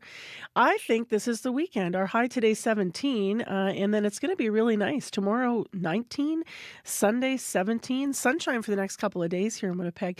4 degrees now with lots of sun. Brandon sunny also 0. Thompson is partly cloudy but -3, but your daytime high is going to be nice as well. And you will also see sun in northern Manitoba. So lots of sun and 14 in Thompson. Right now, it is time to turn our attention to Scott Reguer, who joins us live with Morning Sports. Hello. Hey, Marcy.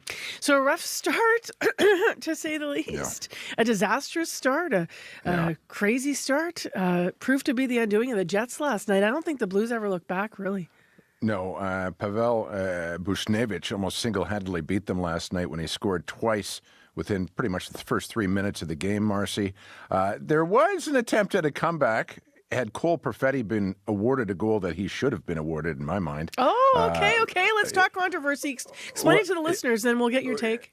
Yeah, well, Blues netminder Jordan Binnington, who we saw at the Four Nations Face-Off for Canada, of course, made a beautiful glove save on Perfetti's shot halfway through the game. But the replays show, I mean, they now have a camera situated right at the top of the net, which, to me, pretty clearly shows the puck in Binnington's glove, and there's white between his glove and the goal line, as in it's behind the goal line. So that would suggest it was a goal, but the referees said there wasn't conclusive enough evidence. Hard to take that. They took 4 minutes to decide. So, they looked at it. But I also thought from that top view, it looked like across the line. There was another view, though, where it looked like maybe the edge of it was still kind of over the back of the red, but I don't know. Yeah, when it's called a save off the top, then you've got to have, grounds to reverse it, and I guess they didn't feel every angle did that. So 7-2, bad blowout loss. This is not the first time this has happened, of course, in the postseason for Winnipeg. Back-to-back games by similar margins in last year's playoffs they lost. And given that history, Scott Arniel, the coach, was asked how his team would bounce back from the loss, and Arniel instead chose to put the game in context. It's one game. We lost one game, whether it's 7-2 or 1-0. We lost one game in this series. We lost the game in the first period. Scored 2 goals in the first 3 minutes. Got on our heels. Crowd got behind them. We were terrible in the first period. Game was over in the first. Pretty succinct analysis there from the coach. The Jets still hold the lead in the series, of course, and can further that lead on Sunday. Meanwhile, the Leafs have a 3-0 lead in their series against Ottawa after winning last night. We have Edmonton and Montreal both trying to make some inroads in series they trail 2-0. Sunday's game, by the way, our local time puck drop is noon, everybody, for the Jet game. And then also coming up on the show, we're going to talk to, hear from rather a lovely piece that CBC's Chloe Friesen did with someone who's been painting windows all around town. So lots of whiteout windows here, Scott. Cool. Excellent. NBA playoffs. Let's go there next. A Canadian was once again front and center.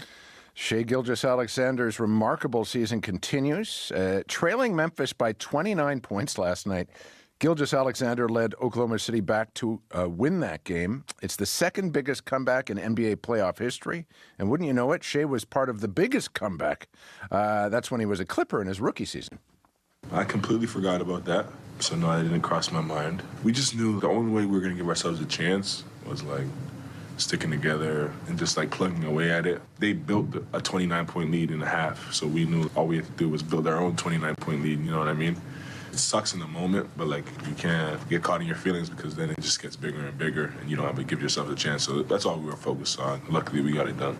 OKC can sweep Memphis tomorrow afternoon, and I like their chances. Led by their superstar from Hamilton, the Thunder are coming off one of the most dominant regular seasons we've ever seen, where they beat opponents on an average by 13 points, which is another record.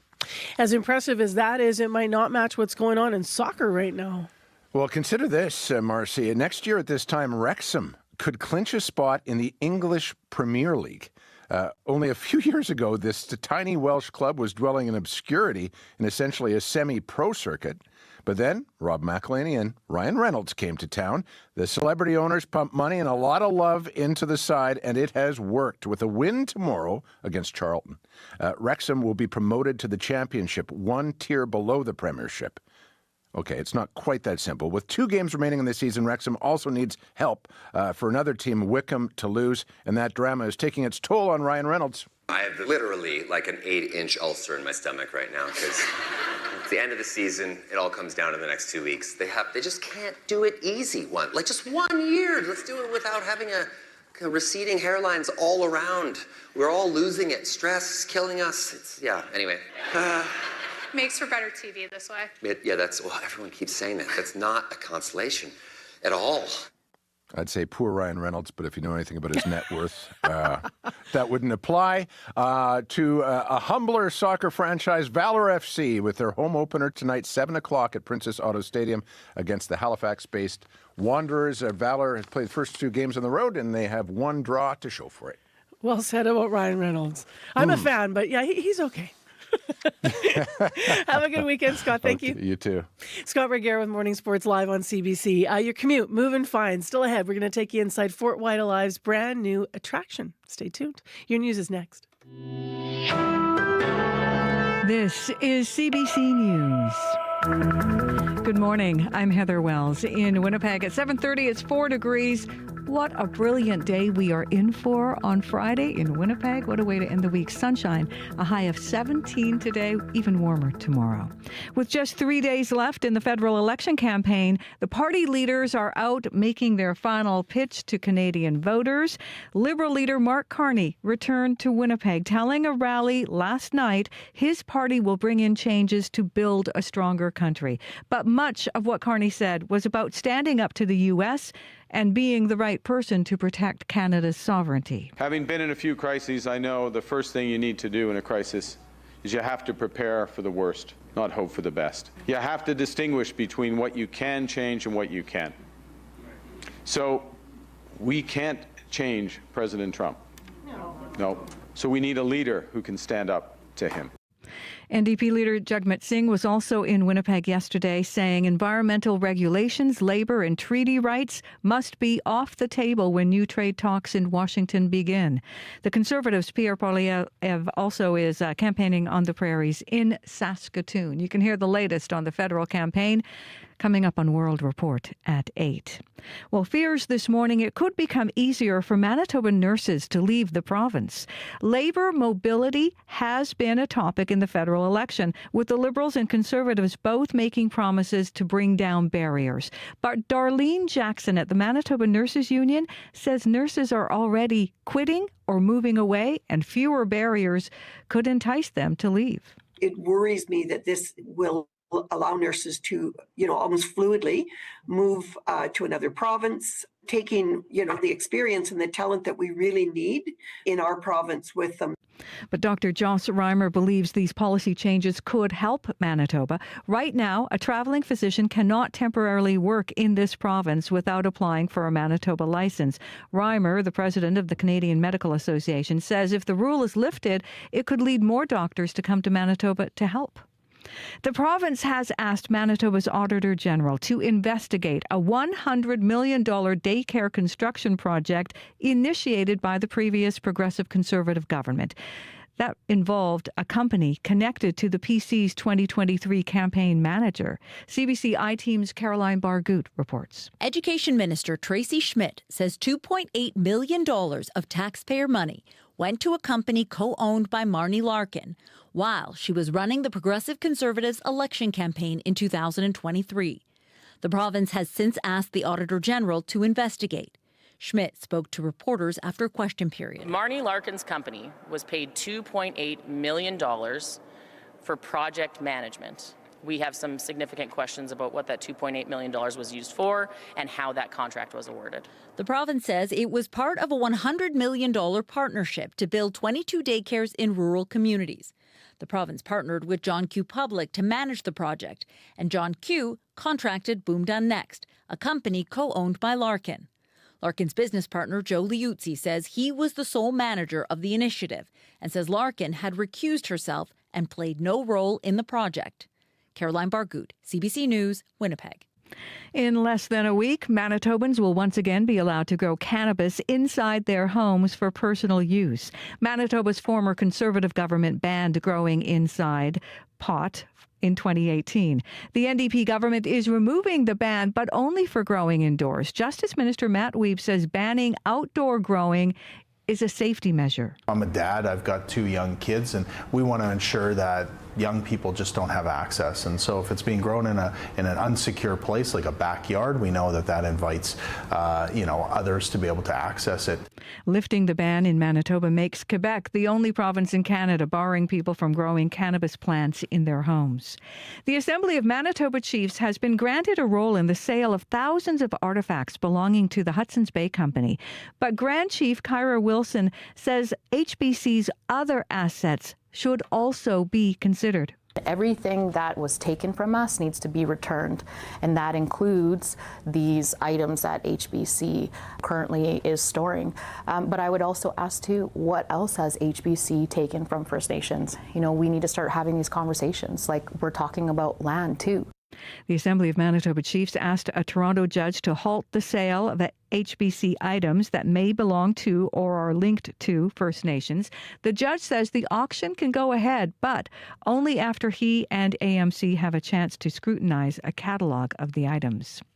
Well, the game may have been in St. Louis, but thousands of Winnipeg Jets fans turned out at Canada Life Centre to watch the game on a big screen at center ice. Monette Raimundo didn't want to miss the excitement of the Jets in the playoffs. It's actually nice to be with everybody else, especially if we're going to win tonight, right? We're going to get the cup. So what else, right? Go Jets, go. Didn't quite go the way the Jets had hoped. One-timer and he scores! So Neil Pionk on the board with that patented blast from the blue line. The blast from the blue line, Neil Pionk in the third period on Sportsnet. A game without many bright moments for the Jets. The Jets were humiliated 7-2. Goalie Connor Hellebuck was pulled from the game in the middle of the third, but the trouble really started just minutes into the first period. Coach Scott Arneal. Heck of a play by Bushnevich. Kicked it and then knocked it out of the air to get it started 40 seconds into the game. All of a sudden, lighten up the building even more. But then, they gave up the power play goal, and we're down 2-0 4 minutes into it. Pavel Buchnevich, by the way, scoring a hat trick for the St. Louis crowd. The Jets lead the series. It's now slimmed, though, 2-1. Game 4, still in St. Louis, is Sunday at noon. You can find more news at cbc.ca/Manitoba. All right, thanks very much, Heather. Coming up, by the way, after 8, still talking Jets, we are going to hear more about what is happening with very cool windows being created around town. So we're going to hear from the artist who's been painting our town white. We're going to meet a local artist who's riding the Winnipeg whiteout wave. He's painting these windows all across the city with Go Jets Go, but really creatively and differently. And if you watch the show on YouTube, then you'll see a video of this, and you can hear it coming up on the show after 8 o'clock with CBC's Chloe Friesen, who went out to be with the artist. So stay tuned for that. Right now, let's get out and have a look at what the regional forecast is looking like. So sunny across the south and into parts of the north. Let's start in Winnipeg. Sunshine today, high 17. It's 4 right now. We've been there all morning. Clear into tonight, and then tomorrow, sunny, 19. Sunday, cloudy, but 17 degrees. So nice weekend ahead, Winnipeg. Brandon, you're mainly sunny right now, and you're 0. You will also get to a high of 15 today. Few clouds tonight, sunshine tomorrow, and a high of 16. Look at that map. No cloud cover over any of the south. So tomorrow, that's you for 16 for Brandon, sunshine. Also into Sunday, want to mention mix of sun and cloud and 18. So it stays warm in Brandon for the weekend. Finally, up in Thompson, partly cloudy now. It's -3. Today, you're going to be mainly sunny and a high of 14. Few clouds for you tonight, low 2. Tomorrow, sunshine again, though, and a high of 18 as well. These are some of the warmest days that Thompson's had. And then for you into Sunday, increasing cloud again and a high back down to 11, but still in that double-digit range. Let's check on your morning commute this Friday. Here's Corey Funk. Very quiet commute on the road so far. Did get a call, though, from Jason Carter earlier with a reminder that there's that multi-use trail in Assiniboine Park. As soon as you come off that pedestrian bridge and you turn right or westward, it's actually closed right now. So that might mean some congestion if you kind of driving through Assiniboine Park, which I'm sure a lot of people are going to with this beautiful, beautiful weather. Around the duck pond is kind of cyclists or whoever else tries to kind of get where they need to go around the duck pond. So heads up there. If you do see anything else, though, going on, give me a call on the CBC commuter line. That number to call, 204-788-3093. All right, thanks, Corey. Thank you. Well, let's take you next to Fort White Alive. They have a brand new state-of-the-art visitor center. It claims to be the most environmentally safe commercial building in the province. Now, we did hear about it on the program earlier this week, but now it's officially open to the public. And so CBC's Shanley Vidal recently got a tour. Glorious. Those windows are just something else. And, to be able to look out on the ponds and all the landings. These buildings are awesome. The woodwork, beautiful. Bill and Diane Aaron have been coming to Fort White Alive for 50 years, and now they're exploring the latest attraction, Buffalo Crossing. The new 2-story, 18,000 square foot building is being touted as one of the most environmentally safe commercial buildings in the province.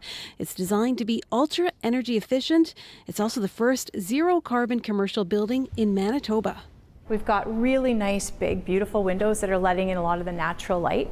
And that's actually one of the big challenges in energy efficient buildings, is to have lots of windows, because that's often where you get a lot of your heat and cold transfer. So we really want this to be a community space. President and CEO Liz Wilson says the unique design is making an impression with visitors. This event room is made of wood with high ceilings, huge windows, and a balcony. The jaw usually drops and they look up and they go, wow, it's gorgeous. The building also includes a gift shop, a boardroom, and a classroom. And on the floor over here we have, which I think is really a showpiece of the building, we have a star blanket that was designed by Cheryl Wirch, and the original is hanging on the wall here in the space. We also have a smudging hood above the space so that this area can be used for celebrations and smudging. Fort White Alive is also celebrating the opening of a new bridge over the man-made ponds. It's weathered and already looks like it's been here for years, even though it was just put in over the winter. Our trails are all mostly gravel, so we really wanted to increase accessibility for all visitors. So it shortens the distance to get to the rest of our campus and our other buildings. We've got to make a few more rounds yet to see the rest of the building and that, but and we'll have to walk across the bridge. I'm sure it'll hold us. Getting to Fort White Alive without a vehicle has now become much easier. Winnipeg Transit offers direct service to Buffalo Crossing. Shanley Vidal, CBC News, Winnipeg. Shanley Vidal is CBC Manitoba's community reporter. Now, the official name of Buffalo Crossing building, the building itself, is the Paul Albrechtsen Visitor Center. Admission to Fort White Alive is free, just to reiterate that, through Sunday. That's because it's Earth Week. And CBC Manitoba is going to be on site all day on Sunday with some special events. And it's going to be a beautifully perfect day for it, as I mentioned. Cloudy, but a nice high of 17. CBC Music, live at Massey Hall, the most iconic music venue in Canada. An absolute milestone in the careers of musicians who stand on the historic stage. And you have a front row seat. All right. A new season of episodes now available. Bahamas, The Glorious Sons, The Sadies, Field Guide, Serena Ryder, O.C. Elliott, and Chantal Kreviazek. CBC Music, live at Massey Hall. Watch free on CBC Gem. The following airtime is made available for messages provided by registered political parties as required by the Canada Elections Act. Oh, I can't keep up with the news. Who can? Take this federal election. Looked like Poilievre's going to win, and now Carney's got a big lead? Yeah, but even if he wins, we need the NDP there to fight for us. Agreed. They got us a bunch of good stuff. Dental care, pharmacare, childcare. I just don't want to wake up after the election and realize there's no one there to speak up for us regular folks. Same. I'm sticking with the NDP. Sounds like we're going to need them. Authorized by the registered agent for the New Democratic Party of Canada. The proceeding was a paid political ad. Like an alligator in a vest, CBC News has a team of investigators biting into the big stories. Actually, this isn't a news promo. It's a pun contest promo. Information Radio is looking for your best puns, and if you impress Steve Patterson, host of The Debaters, then you could win a big Winnipeg Comedy Festival prize pack. To submit your pun, call our listener line at 204-788-3205 or email it to win@cbc.ca. Tune in to Information Radio for details. get those pun jokes and puns in, please. We will share some of them on Monday. And on Wednesday, Steve Patterson's actually going to be on our show judging. He's going to pick the winner. And the big prize pack is no joke here. We're talking tickets, a pair to Patterdad. That's Steve's one-person show at the Comedy Fest. Then you also get a pair of tickets at the Debaters taping, and you get to choose which one you want to go to. You get an autographed copy of Steve's book called Dad Up. You get a bar of Patter soap. Not a joke. Steve has his own soap. I have no idea why. We'll have to ask him next week.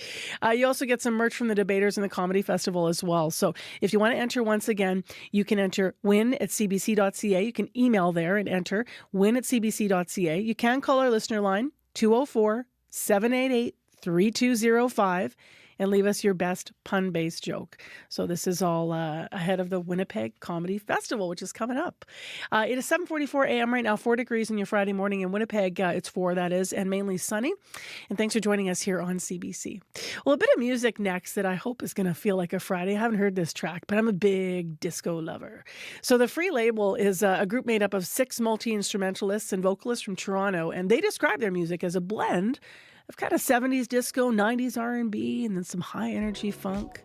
This is one of their latest tracks. This is Free Label and Dancing on Your Own.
Good Friday morning tune. I liked that. Out of Toronto, the Free Label and a new single called Dancing on Your Own. I'm Marcy Marcusa. You're listening to CBC's Information Radio. This is a morning show. And honestly, wow, what a beautiful day we have to look forward to today. And the whole weekend looks so nice. 4 in Winnipeg, our high is 17. It's going to get nicer through the weekend. Coming up after 8 o'clock on Information Radio. Of course, the election is on Monday. And we wanted to talk to a couple of Gen Z voters about where they've been getting their information about the candidates and how that's shaping their vote on Monday.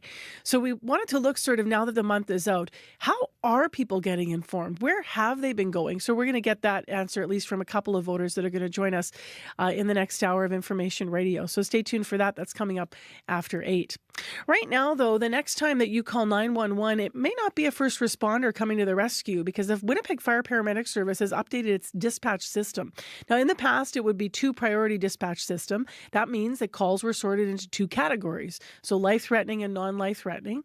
Now they have a 5 priority system. Dispatchers can be more precise. Serious life-threatening calls are priority 1. full lights, sirens, going to a call. Other calls might not involve lights and sirens. In fact, some of the calls might be redirected to the Downtown Community Safety Partnership. The group is usually dressed in green. They patrol the downtown neighborhoods, and they've actually been involved in this kind of response for a number of years, but there's the new part of the system that is just launched recently. Matthew Sens-Cartier is with us and with the DCSP, and he joins us to walk us through all of this changes rather to the responses. Thanks for being here. Thanks for having me. So just to back up here, because a lot of Winnipeggers might not realize that before we get to the new part, you have been integrated and involved for, you were telling me off air here, about 4 years. Is that right? Yeah, I mean, we've been operational for about 4 years, and May of 2024 is when we first became integrated with our partners over at fire paramedics. So yeah, since for almost a year now, we've been receiving non-life-threatening, non-urgent calls from them to support the sort of social service side of things. Helping people finding, helping them navigate complex situations, connecting them with resources, and so on. So how would that work? Like if I call 911 and I have something that is, obviously the operator that picks up is still the same person at the 911 call center. Yep. They're going to make an assessment about, is this something that can be forwarded? And then does it get forwarded? Do you have DCSP workers, are they sitting somewhere taking that second call, or do they then respond out to the person? Yeah, it depends. I think the sort of usual way that it happens is somebody will call 911, and in the kind of situations where our staff would get involved, it's usually someone who, they may be walking to work or something, and they see somebody who needs a wellness check.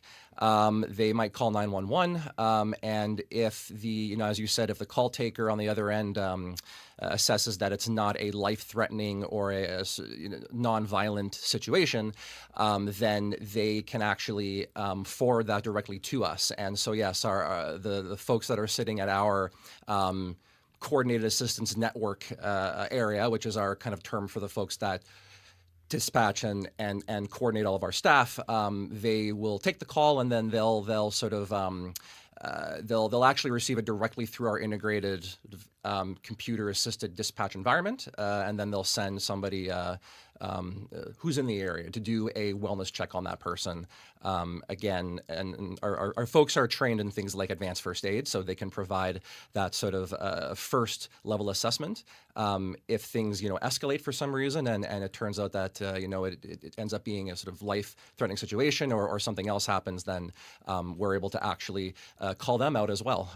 So it's sort of a two-way street, and we're very happy to work with them more on this. So do you go out, when the officers go out, are they ever alone going out responding to a call, or are they always paired with someone else? Our staff are always in at least pairs, depending on, we have... But not always paired with a paramedic or a firefighter? No. Our staff are sort of, they're like, we're a fully independent nonprofit, so our staff are out there in pairs, and they do a wide variety of things. They sort of patrol to find folks sort of more proactively, because sometimes someone isn't always there to call 911. Can I ask you what the new part of the system is then now? Yeah. Because there's a new part that's been in place for, I understand, just a couple of days. Yeah, absolutely. So my understanding is that they've basically upgraded to what's called an enhanced low acuity triage. So as you said in the opening, basically allows more precision and more information to travel with the call. And so in terms of how we're implicated, it will basically allow 911 call takers on the fire paramedic side to basically, they have more information. They can help us out by providing us with more information. If our staff need, advice or guidance on how to best handle a given scenario, it allows them to do that with more ease. And ultimately, the hope is that this will allow us to receive more non-urgent calls from them, to allow them to do what they do best, which is, emergencies save lives. I understand the Winnipeg Fire Paramedic Service, the deputy chief there, has spoken to CBC and says they're already seeing improvements. What are you hearing from your staff? I mean, our staff have been really enthusiastic about this. As I said, we've been doing this for about a year. Even kind of with just the more basic 2-level sort of Service priority. response. Yeah. Yep. And our staff are huge fans of this. We've in the year we've been doing this, we've taken close to about 130 non-urgent calls, and we expect that to go up with this new system, just because again it allows for more information. Having said that, you mentioned training for your staff, but you mentioned first aid training. You're talking about wellness checks. I think in this city, it's people know, they're hearing the stories that the number of wellness checks are increasing. Sometimes they're quite involved. Sometimes they're mental health. There's mental health challenges and crises even involved in the response. What other training, or else what additional training do your staff need to be able to take a bigger role? Yeah, I could go through the whole list, but I don't think we have the time. I would say at a high level, they receive a wide variety of training that provides them with the skills needed to excel in any scenario. So advanced first aid, situational awareness, so that they can keep themselves safe.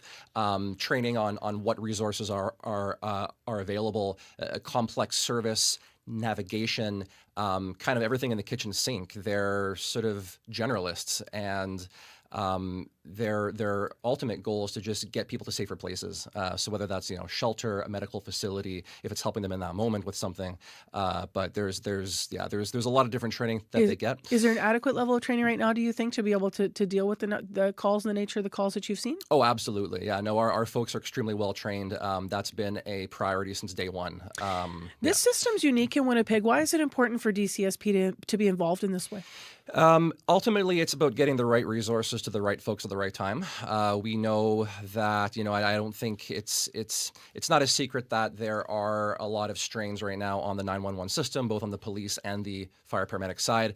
As you noted, a lot of non-urgent wellness checks. And so our folks are trained in a way that, they're able to work with our partners at both those agencies to get people where they need to go. And ultimately, it's about reducing the strain on those resources. It frees, if you have 3 ambulances in an area that are all preoccupied with non-urgent calls, somebody else calls 911 for a life-threatening situation, 5 minutes can make all the difference. 1 minute can make all the difference. So if we're able to reduce that time that they're spending on non-urgent calls, we can free them up some more. Is it just for downtown? Right now, yes. So our main area is downtown. However, we often go outside of our sort of formal area. Generally speaking, our disposition is if someone needs help and it's outside our area, we're going to do everything in our power to not say no. And has it increased your staff at all, because they still have to do the work at the street level? Yep. And are they taken off the street to respond to the calls, or is it sort of separate banks of workers? We have like a variety of teams. We have 3 main teams, and 2 of the teams are able to respond to those things. It depends on the situation.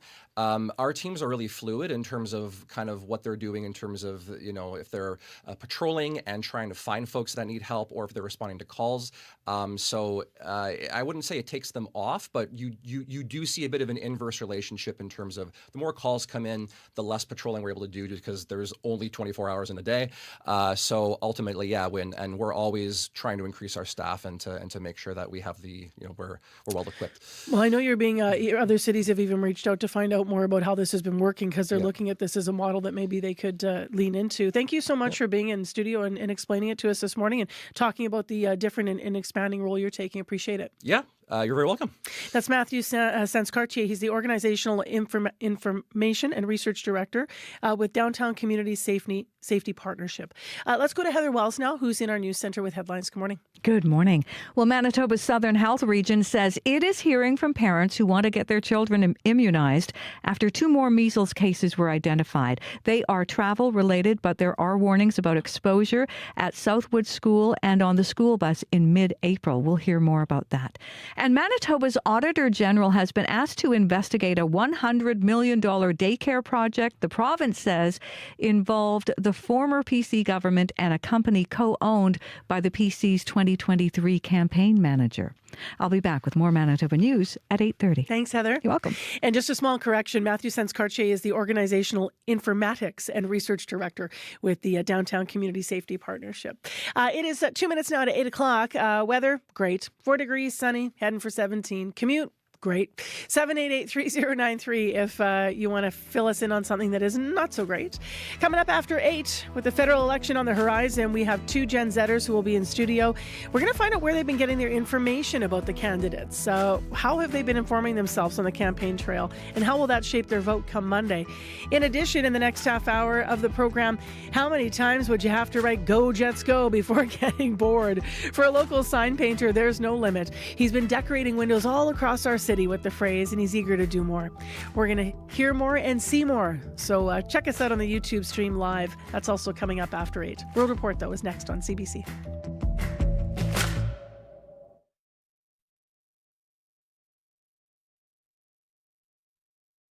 '70 went from it girl in the pages of Sassy magazine to an actor who's known for taking on challenging and groundbreaking roles. Chloe will tell you why having good taste has been the key to her story and the perils of being labeled as cool. Things were so different in the 90s. Yeah.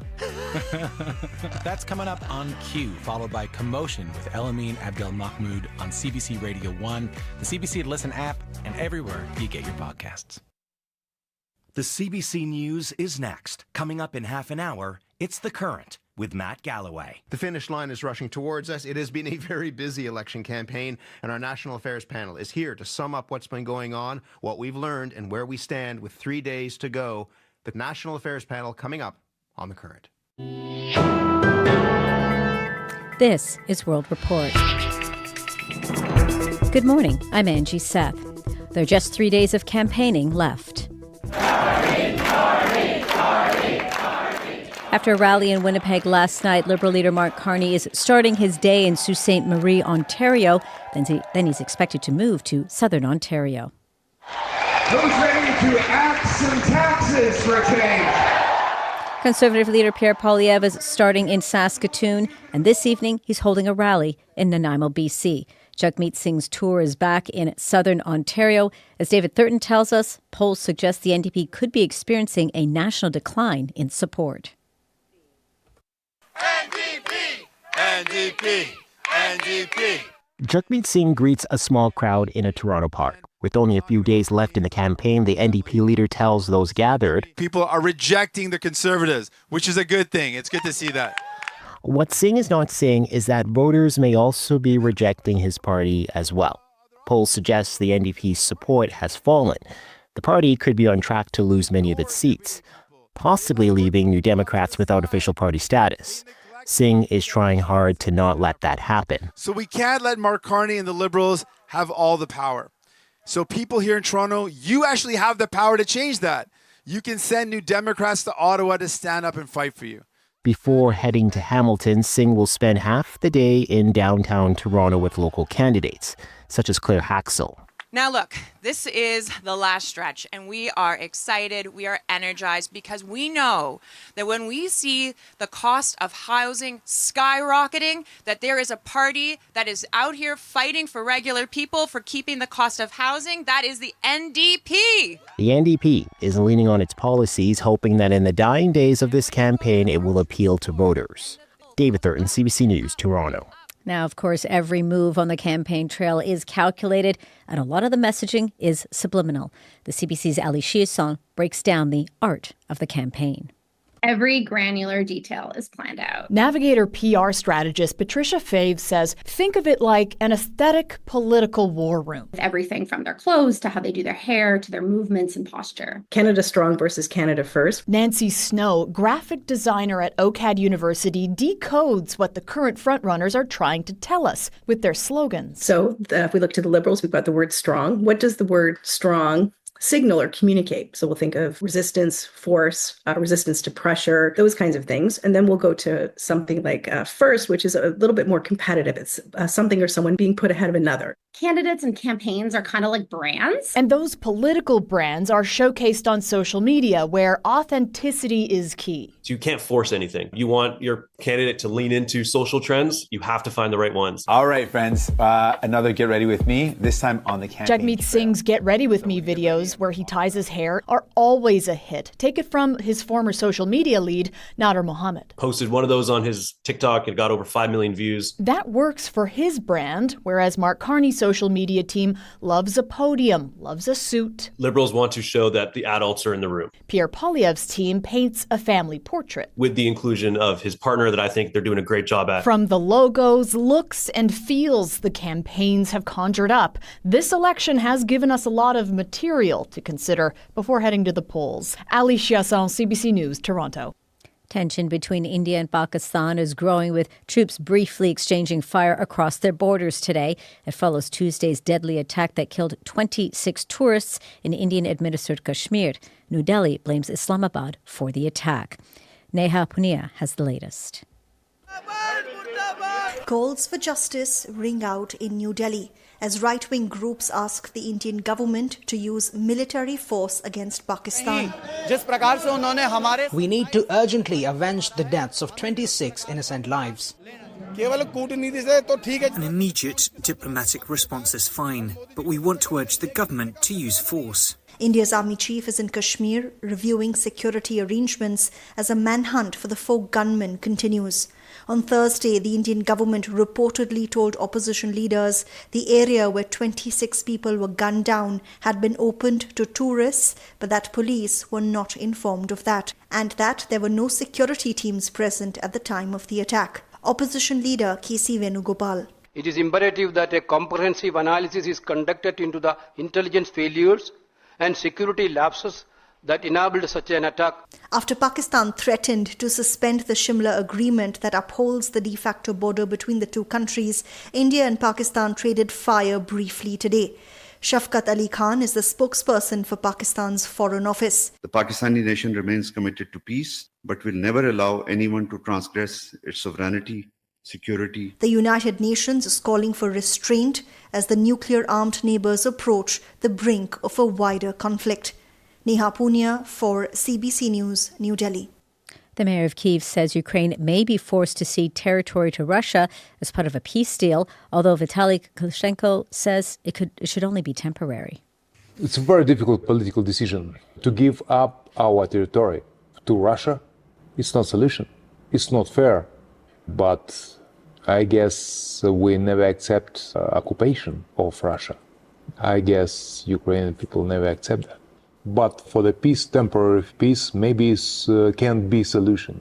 The timing of Klitschko's comments coincides with Time magazine releasing the transcript of an interview with the U.S. president ahead of Trump's 100 days in office, which will be marked on Wednesday. It asks Trump specifically about annexed Crimea, to which he responds, quote, "Crimea will stay with Russia." The CBC's Richard Madden is in Washington and has reviewed the interview. So, Richard, what are some of the other highlights from the interview? Yeah, well, it was a wide, extensive analysis describing how he's rapidly reshaping government, whether it's through the DOGE efforts, slashing government departments and spending, to his tariff agenda. Trump described the United States as a giant department stores that all other countries are invited to shop, but he gets to set what they pay, and if they don't like it, they can leave the store. It was an extensive interview full of colorful anecdotes. And, of course, Donald Trump also mentioning Canada. So what more can you tell us about that?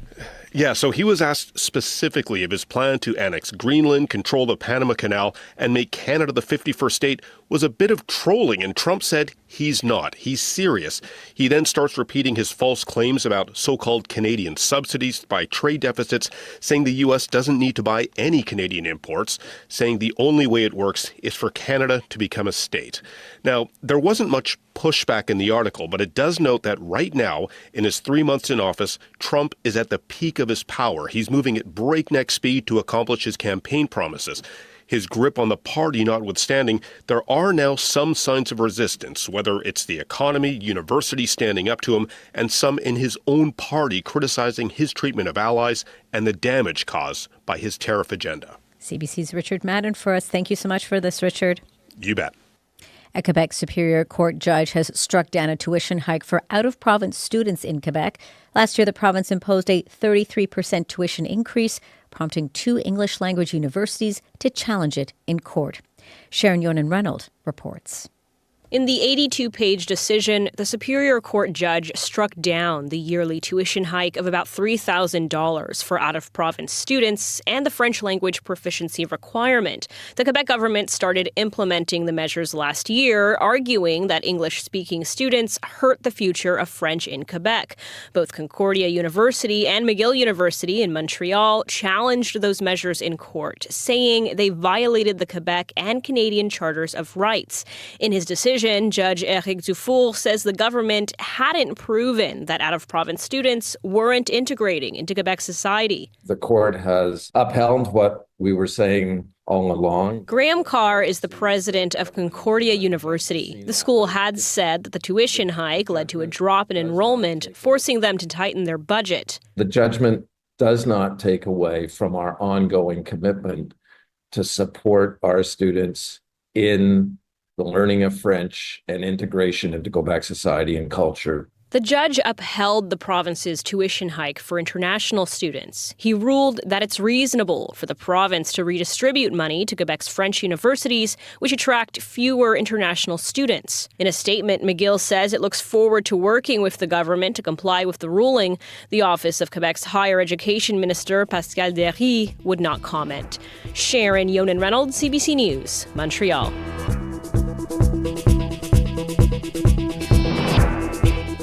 And that's the latest national and international news from World Report. And if you're enjoying the World Report podcast, please follow us and tell a friend. It helps spread the word. I'm Angie Seth. This is CBC News.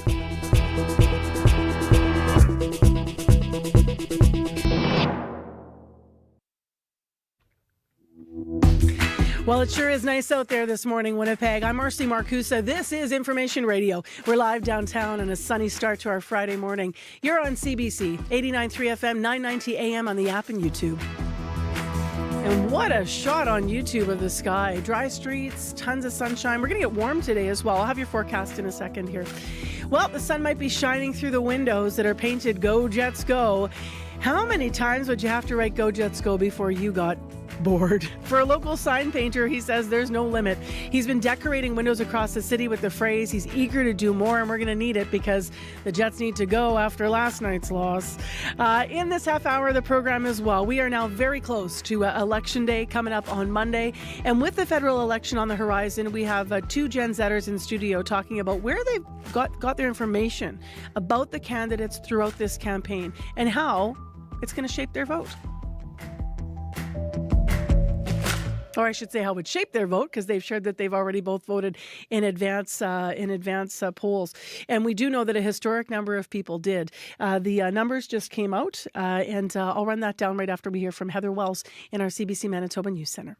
Good morning. Well, fears this morning it could become easier for Manitoba nurses to leave the province. Labour mobility has been a topic in the federal election, and the Liberals and Conservatives are both making promises to bring down barriers.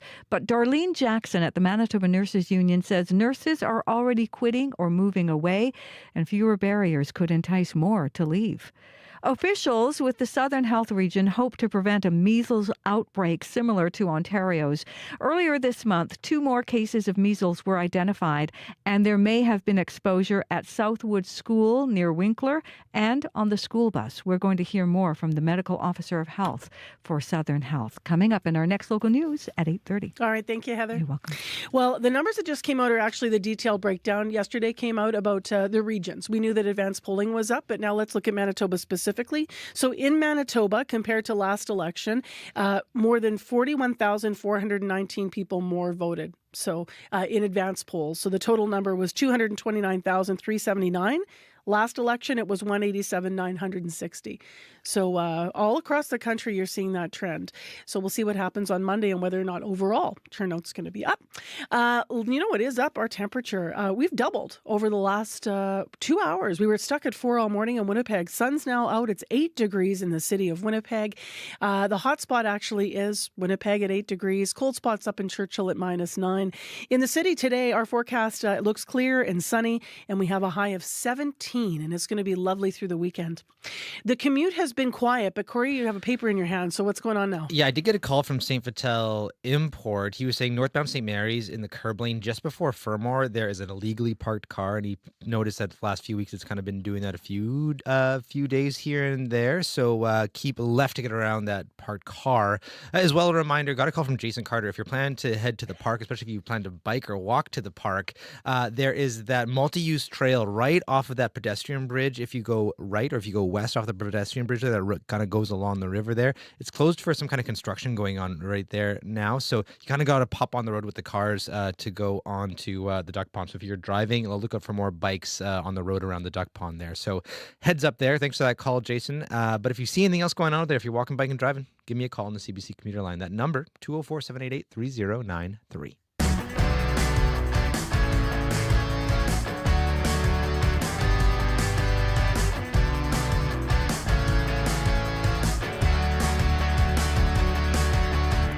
Well, voting day is coming up on Monday, but all month long we've been asking Manitobans about the issues they want candidates to tackle on the campaign trail. Today, a slightly different conversation. We have two Gen Zers in studio. We're asking where did they get their information during the election and how media influences their vote. Kyler Zanelli is a 21-year-old business student at the University of Manitoba. He's voted once in the provincial election, but this is his first time voting in a federal election. Good morning. Good morning. And Aidan Peters is also here, an 18-year-old University of Manitoba economics student. This is also first time he's voting in a federal election. Good morning. Good morning. So I want to ask either of you how you voted. We've said we're going to keep that private, but both of you voted in the advance polls. So how did it feel to cast your first vote in a Fed election? I'm quite happy. You know, I think democracy is what separates us from a lot of awful countries in the world. You see China, you see Russia. That's not where we want to end up. So I'm very proud to live in a democracy. What did it feel like for you to cast your first vote? It's a great feeling. When you look at it, it's absolutely fantastic because I get to participate in something that's keeping us in this wonderful country. So why don't we stay with you, Kyler, and look at our focus here. Where have you been getting your news for the election? So I did a lot of thinking about this, and I've asked a lot of people and did some self-reflection, and my honest answer to you is YouTube. And it's not just because, kids are on their phones these days, but it actually is. Because a large portion of the time I spend, especially my free time, is on YouTube. So that's been influencing what I see. Where have you chosen deliberately not to get your news? I heard you're not a fan of social media. Yes and no. I've been trying to get off it because sometimes I feel like I'm wasting my time. Sometimes it's valuable. It's productive. But I've been trying to avoid just one-sided places. Okay. So more or less things that'll more cater to me, which is ironic because algorithms do that, and that is what's on YouTube. So I would say maybe a Reddit or something is very one-sided, and it's kind of an echo chamber, and so I've been avoiding those. But you've educated yourself in terms of how you understand these platforms and how they're populated and such. I try. Yeah, it's hard. How about you, Kyler? Where have you been getting, Aidan, where have you been getting your information this month? I would say I try to get it from CBC and CTV generally, but just like Kyler, I have my social media use. Yeah. Undeniably, I'm going to see media that will affect what I think of different parties on social media. Do I try and fact check that when I can? Yes. Do I always? No. But I generally do try and get it from CBC and CTV. And do you sort of go deeper and when you are on socials or on YouTube and also try to say, okay, Reddit, I don't want to put words in your mouth, but are there ones that you dismiss and go, if you see something it's interesting, but it's more like a anecdotal conversation? Like, how do you know what has credibility? You have to go and verify it yourself. There's really no way to know if it's credible just seeing the post. A lot of times on the app formerly known as Twitter, you'll see a post that has some information and then a link. But the link doesn't actually go anywhere. It goes to a blog post. It goes to something like that. And so people take that to be as a credible source because it has a link. And I find that very frustrating sometimes. Is it difficult or daunting to have to sift through all the information? I would say if you were only getting your information from social media, it would absolutely be. And I think a lot of people our age are only getting their information from social media, which proves a daunting task. I think people need to be more informed and look at actual news sources like CBC and CTV. And for you, what's it been like sifting through all of it? Overconsumption and just overdoing it is a very real thing. Yeah. And I think we all know that when you really get into something or you don't have an opposing side, it's very easy for you to just start. That becomes your whole life. It overconsumes you. It's very, very easy. So it's a very daunting task, especially because things seem to be set up to push that onto us. To take this into information can also come from family and friends, right? So I'm curious, Aiden, what conversations have you been having with friends and family about the information you see online? I'm in very political circles, so all of my friends and family, they're all political, so everyone likes to be informed. Everyone likes to get their news from reputable sources when they can, and so I don't think that's influenced things too much from what I've seen personally. Okay, and what about for you, Kyler? What's it been like, the conversations, with friends and family? I want to build off of that real quick, because I think that's a great point. When you look at it, everyone wants to speak to someone respectable, but also people they look up to. And so friends, family, those are the people you look up to. Those are the people you're more likely to talk to. Mm-hmm. So that's where you influence your opinion. And so following up to your own point there, it's mostly been family. It's mostly been friends. I'm a big talking to person. I like to talk, sometimes over too much, but we'll get over that. But I like talking. And so it's really helpful to be able to talk to people about these things. Does it get heated ever? Are there things you won't talk about with family and friends, or is it like anything goes in this day and age? And do you like talking about it? And how do you decide when to stop talking, or when you don't want something to influence you? Or it's difficult, right? It's usually when my sister tells me to stop talking. Oh, the dynamics. I want to talk a little bit more about mainstream media. Unless you have a point to add, Aiden, because you look like Oh, no, I just wanted to say I will talk and talk and talk around all my friends and all my family, even when they tell me to stop. I keep going. I love that you guys shook hands just now in the studio, like, you're my people. Mainstream media has been criticized by some over the years with terms like fake news. How does that play into how young people might vote, or even disengage from information in different ways? Well, I think that plays into sort of what is often in my mind, with my own biases, like a right-wing populist appeal, where people try to draw skepticism about, major media, major parties, where they try to make it look like everyone is against you, even the big media. And I think that works for a lot of youth, especially when they are only getting their news from places with algorithms, where they get stuck in these echo chambers where they're hearing the same things over and over again. Got it. So that mistrust is something that you think actually, do you see that among peers? And you said you think that works with some youth? Yeah, I do see that among peers. Yeah. How about for you, Kyler? Rage baits engagement. Anger baits engagement. And I'm sorry to say, hate, it causes engagement. And so if you can spin something to make people hate it, or you can spin it to a negative, people are more likely to do something about it because they're acting on their emotions, which is totally fine. I do that all the time. But that's the problem with all this. If you spin something to be fake or not right, or you're more likely to attract people and get people to take action instead of actually addressing the problem or the point. And that's how I feel about this. Do you think that that more young people, because of the various ways that they might get their news or consume their information about elections and voting, might be at risk for being pulled into hate, grows engagement? Absolutely. Again, following up on the point, when you don't have an opposing side and you don't get to talk to these people, because we don't talk to people a lot these days, everything seems to be separating us from, engagement. It's very easy to just get stuck in your ways and refuse to hear other people out. And so sayings like that and just engagement like that, it's very, very difficult. It's a slippery slope. Do you think that the media does enough to convince young people to go out and vote? Like, is there enough education overall from anyone in Canada to convince young people that this is something, to engage in? Aiden, what do you think? I think the media tries. I think the media has a very hard time reaching a lot of young people, though, because a lot of young people don't care about the news as much. They don't care about these things as much. So even these algorithms, which we are talking about, won't show them news, won't show them politics, won't show them media saying, hey, go get out and vote. So I maybe think a good thing would be more advertisements on social media platforms. I think that could be useful, maybe from Elections Canada. I know they already run some, but maybe a larger scale ad campaign. Some young people across this country. I was watching a national panel last night, actually, on CBC Newsnet, and the panelists were very critical. They were saying, you know what, there's not enough information, there's not enough education, there's not even enough where and how you can vote as a young person. Does that ring true to you, Kyler? It's very interesting. Things don't change. Like you go back 20 years, right? And you're sitting on the couch. Maybe you're listening to the radio. Hello.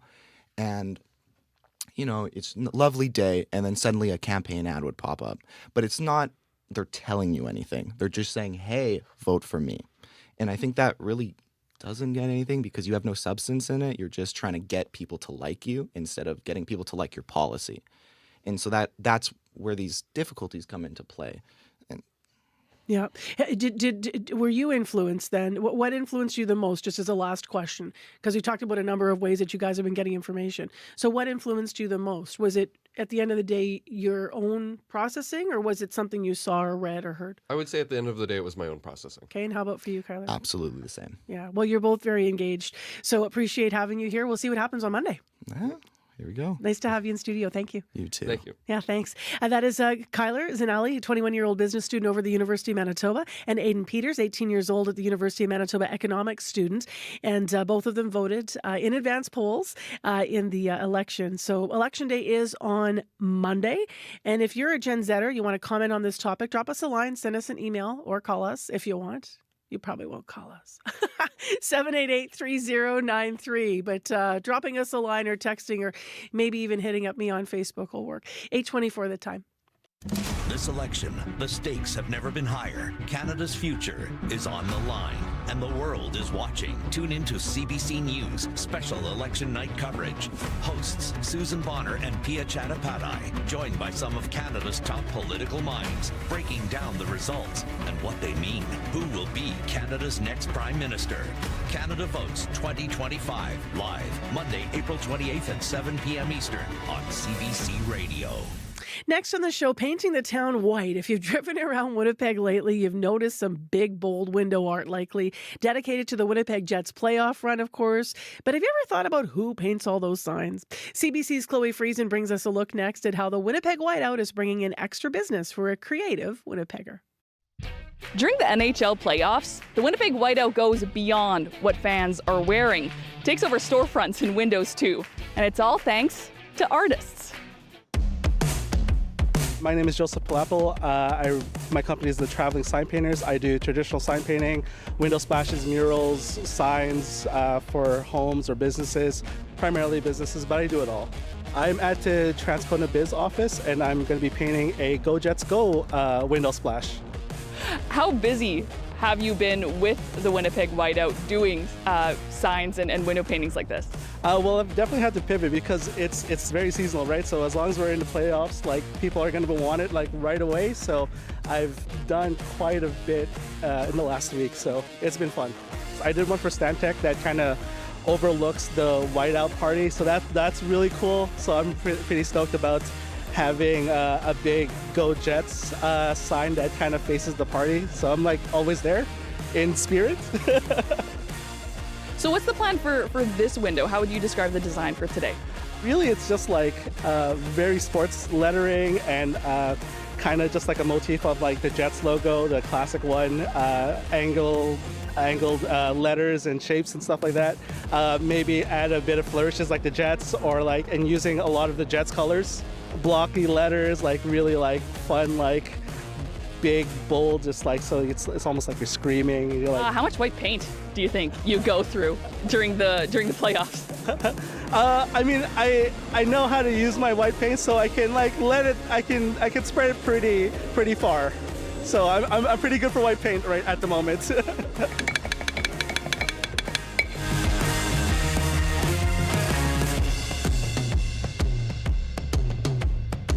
How do you want people to feel as they're driving through Transcona or anywhere that your window signs are available? What do you want them to feel when they see your signs? Well, I want them to feel pride and like excitement for our Jets making the playoffs. So in finals. So I mean, like we're doing really hot so far. So like hopefully that keeps up and we make it to the final game and win. Could a second round mean more business? I think so. I mean, there's lots of windows in the city. There's lots of businesses. And I think the more further we go, the more people are going to get more hype. And I think the more that people are going to want to show that excitement and that pride and that support for the Jets. I mean, the Jets are going to be in the playoffs like the whole time, so they won't have to erase us anytime soon. Oh yeah, totally, yeah. It's going to be up for as long as till we win. Yeah, we're going to be here. It's going to be up till we win. When we win, we're going to win. For CBC, I'm Chloe Friesen. Next puck drop, Jets Blues Sunday at noon. I'm just skating right over what happened last night. That's Joseph Balopple, the owner and artist behind the Traveling Sign Painters, the item from Chloe Friesen from CBC. If you want to spot his work in windows across the city, but you can also spot his work on Instagram at Traveling Sign Painters, the Traveling Sign Painters rather, all one word on Insta if you want to check that out. Well, we're getting close now. Monday is the federal election vote, and we have spent a month trying to hear from Manitobans because it's where we live, it's where we vote, it's what you care about. So here are some of the things we've heard from voters in the past 30 days. It's hard to know who to vote for, though. I don't know. I really don't know. Yeah, I'll be going PC. Absolutely. It's not really fair that Carney can just kind of step in and coming in off the cusp of what Trump is up to right now. I feel like he shouldn't get the head step because of it. I still haven't made my mind up yet. I'll make up my mind probably closer to the 28th. I wait for the last minute and then I make decisions on that. I think Mark Carney's experience, I'm leaning towards him. I think he's what we need right now. I think just what's happening across the border this year, I think is really, really important for everybody to get out there and cast their ballot. We've never encountered this before. And so we'll see who's going to get across the finish line. Voting day is Monday. Election day is Monday. And Tuesday morning, we're going to hear from even more voters, this time with reaction. And, of course, we'll have some analysis in our partisan panel. We're going to be live Tuesday morning in the riding of Winnipeg South Centre. Our location is Salisbury House. If you want to make a date already to have a post-election morning coffee with us, come watch the show or come weigh in on the show. That's at 759 Pembina, Sal's, corner of Pembina and Stafford. So please join us on Tuesday or consider putting us in the calendar. And consider joining Marjorie Dalhouse on Radio Noon for the call. And what's your topic? Well, today the weather is going to be nice, so let's talk about lawn care. We're going to take all your questions. I know a lot of folks already started working on it, but maybe you haven't started. Maybe you need some tips and tricks to get your lawn in shape for this summer. So give us a call after 12:30. All right. Thanks, Marge. Thanks, Marcy. Your CBC Winnipeg News is next. This is CBC News. Good morning. I'm Heather Wells in Winnipeg. At 8:30, it's already 8 degrees in Winnipeg. Sunny. We're headed to 17 this afternoon. Well, just days before Canadians vote in a federal election, Liberal leader Mark Carney returned to Winnipeg, telling a rally last night his party will bring in changes to build a stronger country. But much of Carney's speech was about standing up to the U.S. and being what he calls the right person to protect Canada's sovereignty. Having been in a few crises, I know the first thing you need to do in a crisis is you have to prepare for the worst, not hope for the best. You have to distinguish between what you can change and what you can't. So we can't change President Trump. No. So we need a leader who can stand up to him. After that rally, Liberal leader Carney starts his day in Sault Ste. Marie today. Conservative leader Pierre Poilievre is in Saskatoon tonight. He takes part in a rally in Nanaimo. And for New Democrat Jagmeet Singh, he has multiple stops scheduled for Liberal leading ridings across southern Ontario. Fears this morning it could become easier for Manitoba nurses to leave this province. Labour mobility has been a topic in the federal election, with the Liberals and Conservatives both making promises to bring down barriers. But Darlene Jackson at the Manitoba Nurses Union says nurses are already quitting or moving away, and this will just make it easier. It worries me that this will allow nurses to, almost fluidly move to another province, taking, the experience and the talent that we really need in our province with them. But Dr. Joss Reimer believes these policy changes could help Manitoba. Right now, a traveling physician can't temporarily work in this province without applying for a Manitoba license. Reimer says if that rule is lifted, it could lead to more doctors coming to Manitoba to help. Manitoba's Southern Health Region is hearing from parents who want to get their children immunized after 2 more measles cases were identified. They are travel-related, but warnings about exposure had been issued at Southwood School near Winkler and on the school bus in mid-April. Dr. Devinder Singh is the medical officer of health for Southern Health. He says it brings a total of 8 lab-confirmed cases of measles to Manitoba. Singh says they are working to get information about the measles vaccine out to parents in the area. There's definitely these conversations that are being had by other healthcare providers, and I think that full team approach is what's needed and is the best approach, because ultimately it just needs to be someone who's trusted and who has the correct information. Singh says the health authorities are working to build trust with those communities who have not had their children immunized in order to help prevent a full-scale outbreak. Manitoba's Auditor General has been asked to investigate a $100 million daycare project the province says involved the former PC government and a company co-owned by the PC's 2023 campaign manager. The province partnered with John Q. Public to build ready-to-move daycares in 22 communities. John Q. subcontracted Boom Done Next, a consulting company, to manage the project.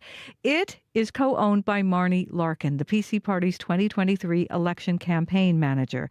Here's what Education Minister Tracy Schmidt has to say. What we're talking about here is a significant overlap between the time that Marnie Larkin was working as the PC campaign 2023 election campaign director, while also being the owner of a company that received millions and millions of dollars from the former PC government. Larkin's business partner, Joel Luzzi, says he was the sole manager of the initiative and says Larkin had recused herself and played no role in the project. In less than a week, Manitobans will once again be allowed to grow cannabis inside their homes for personal use. Manitoba's former PC government banned growing in 2018. The NDP government is removing the ban, but only for growing indoors. Justice Minister Matt Wiebe says banning outdoor growing is a safety measure. I'm a dad, I've got 2 young kids, and we want to ensure that young people just don't have access. And so if it's being grown in an unsecure place like a backyard, we know that invites others to be able to access it. Lifting the ban in Manitoba makes Quebec the only province barring people from growing cannabis plants in their homes.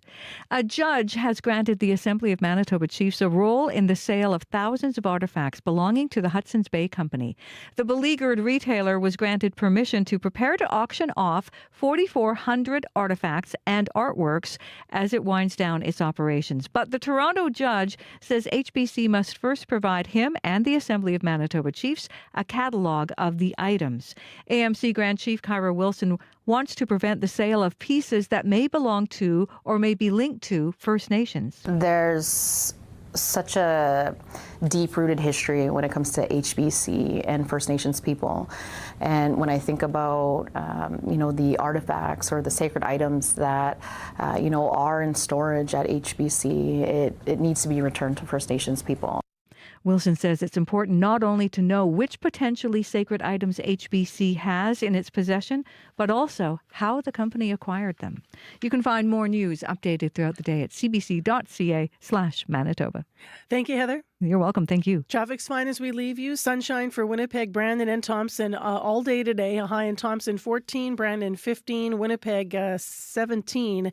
And it's going to be nice through most of the weekend. Big thanks to our associate producers in unit. They work on all of our programs. Corey Funk, Abby Adiyemi, Kalkadan Mulugeta, Sierra Sanders, Chidi Akuma, May McKillop, Marshall Hodgins, Dylan Longhurst, Issa Kickson, Jim Agapito, Chloe Friesen, and Bruce Layden. Jim Agapito, in fact, is a reporter in unit. Our current affairs community reporter is Shanalee Vidal. Hosts in unit, Nadia Kidwai, Faith Fundal, Marjorie Dalhouse, and producers in unit, Wendy Parker and Donna Carrero. YouTube producer is Brad Lillies on The Morning Show, as well as Travis Peterson. And the show producer and current affairs overall is Nellie Gonzalez. Leif Larson is the senior producer of audio at CBC Manitoba. Big breath, fantastic team. Thank you, everyone, for listening. This is CBC. Take care.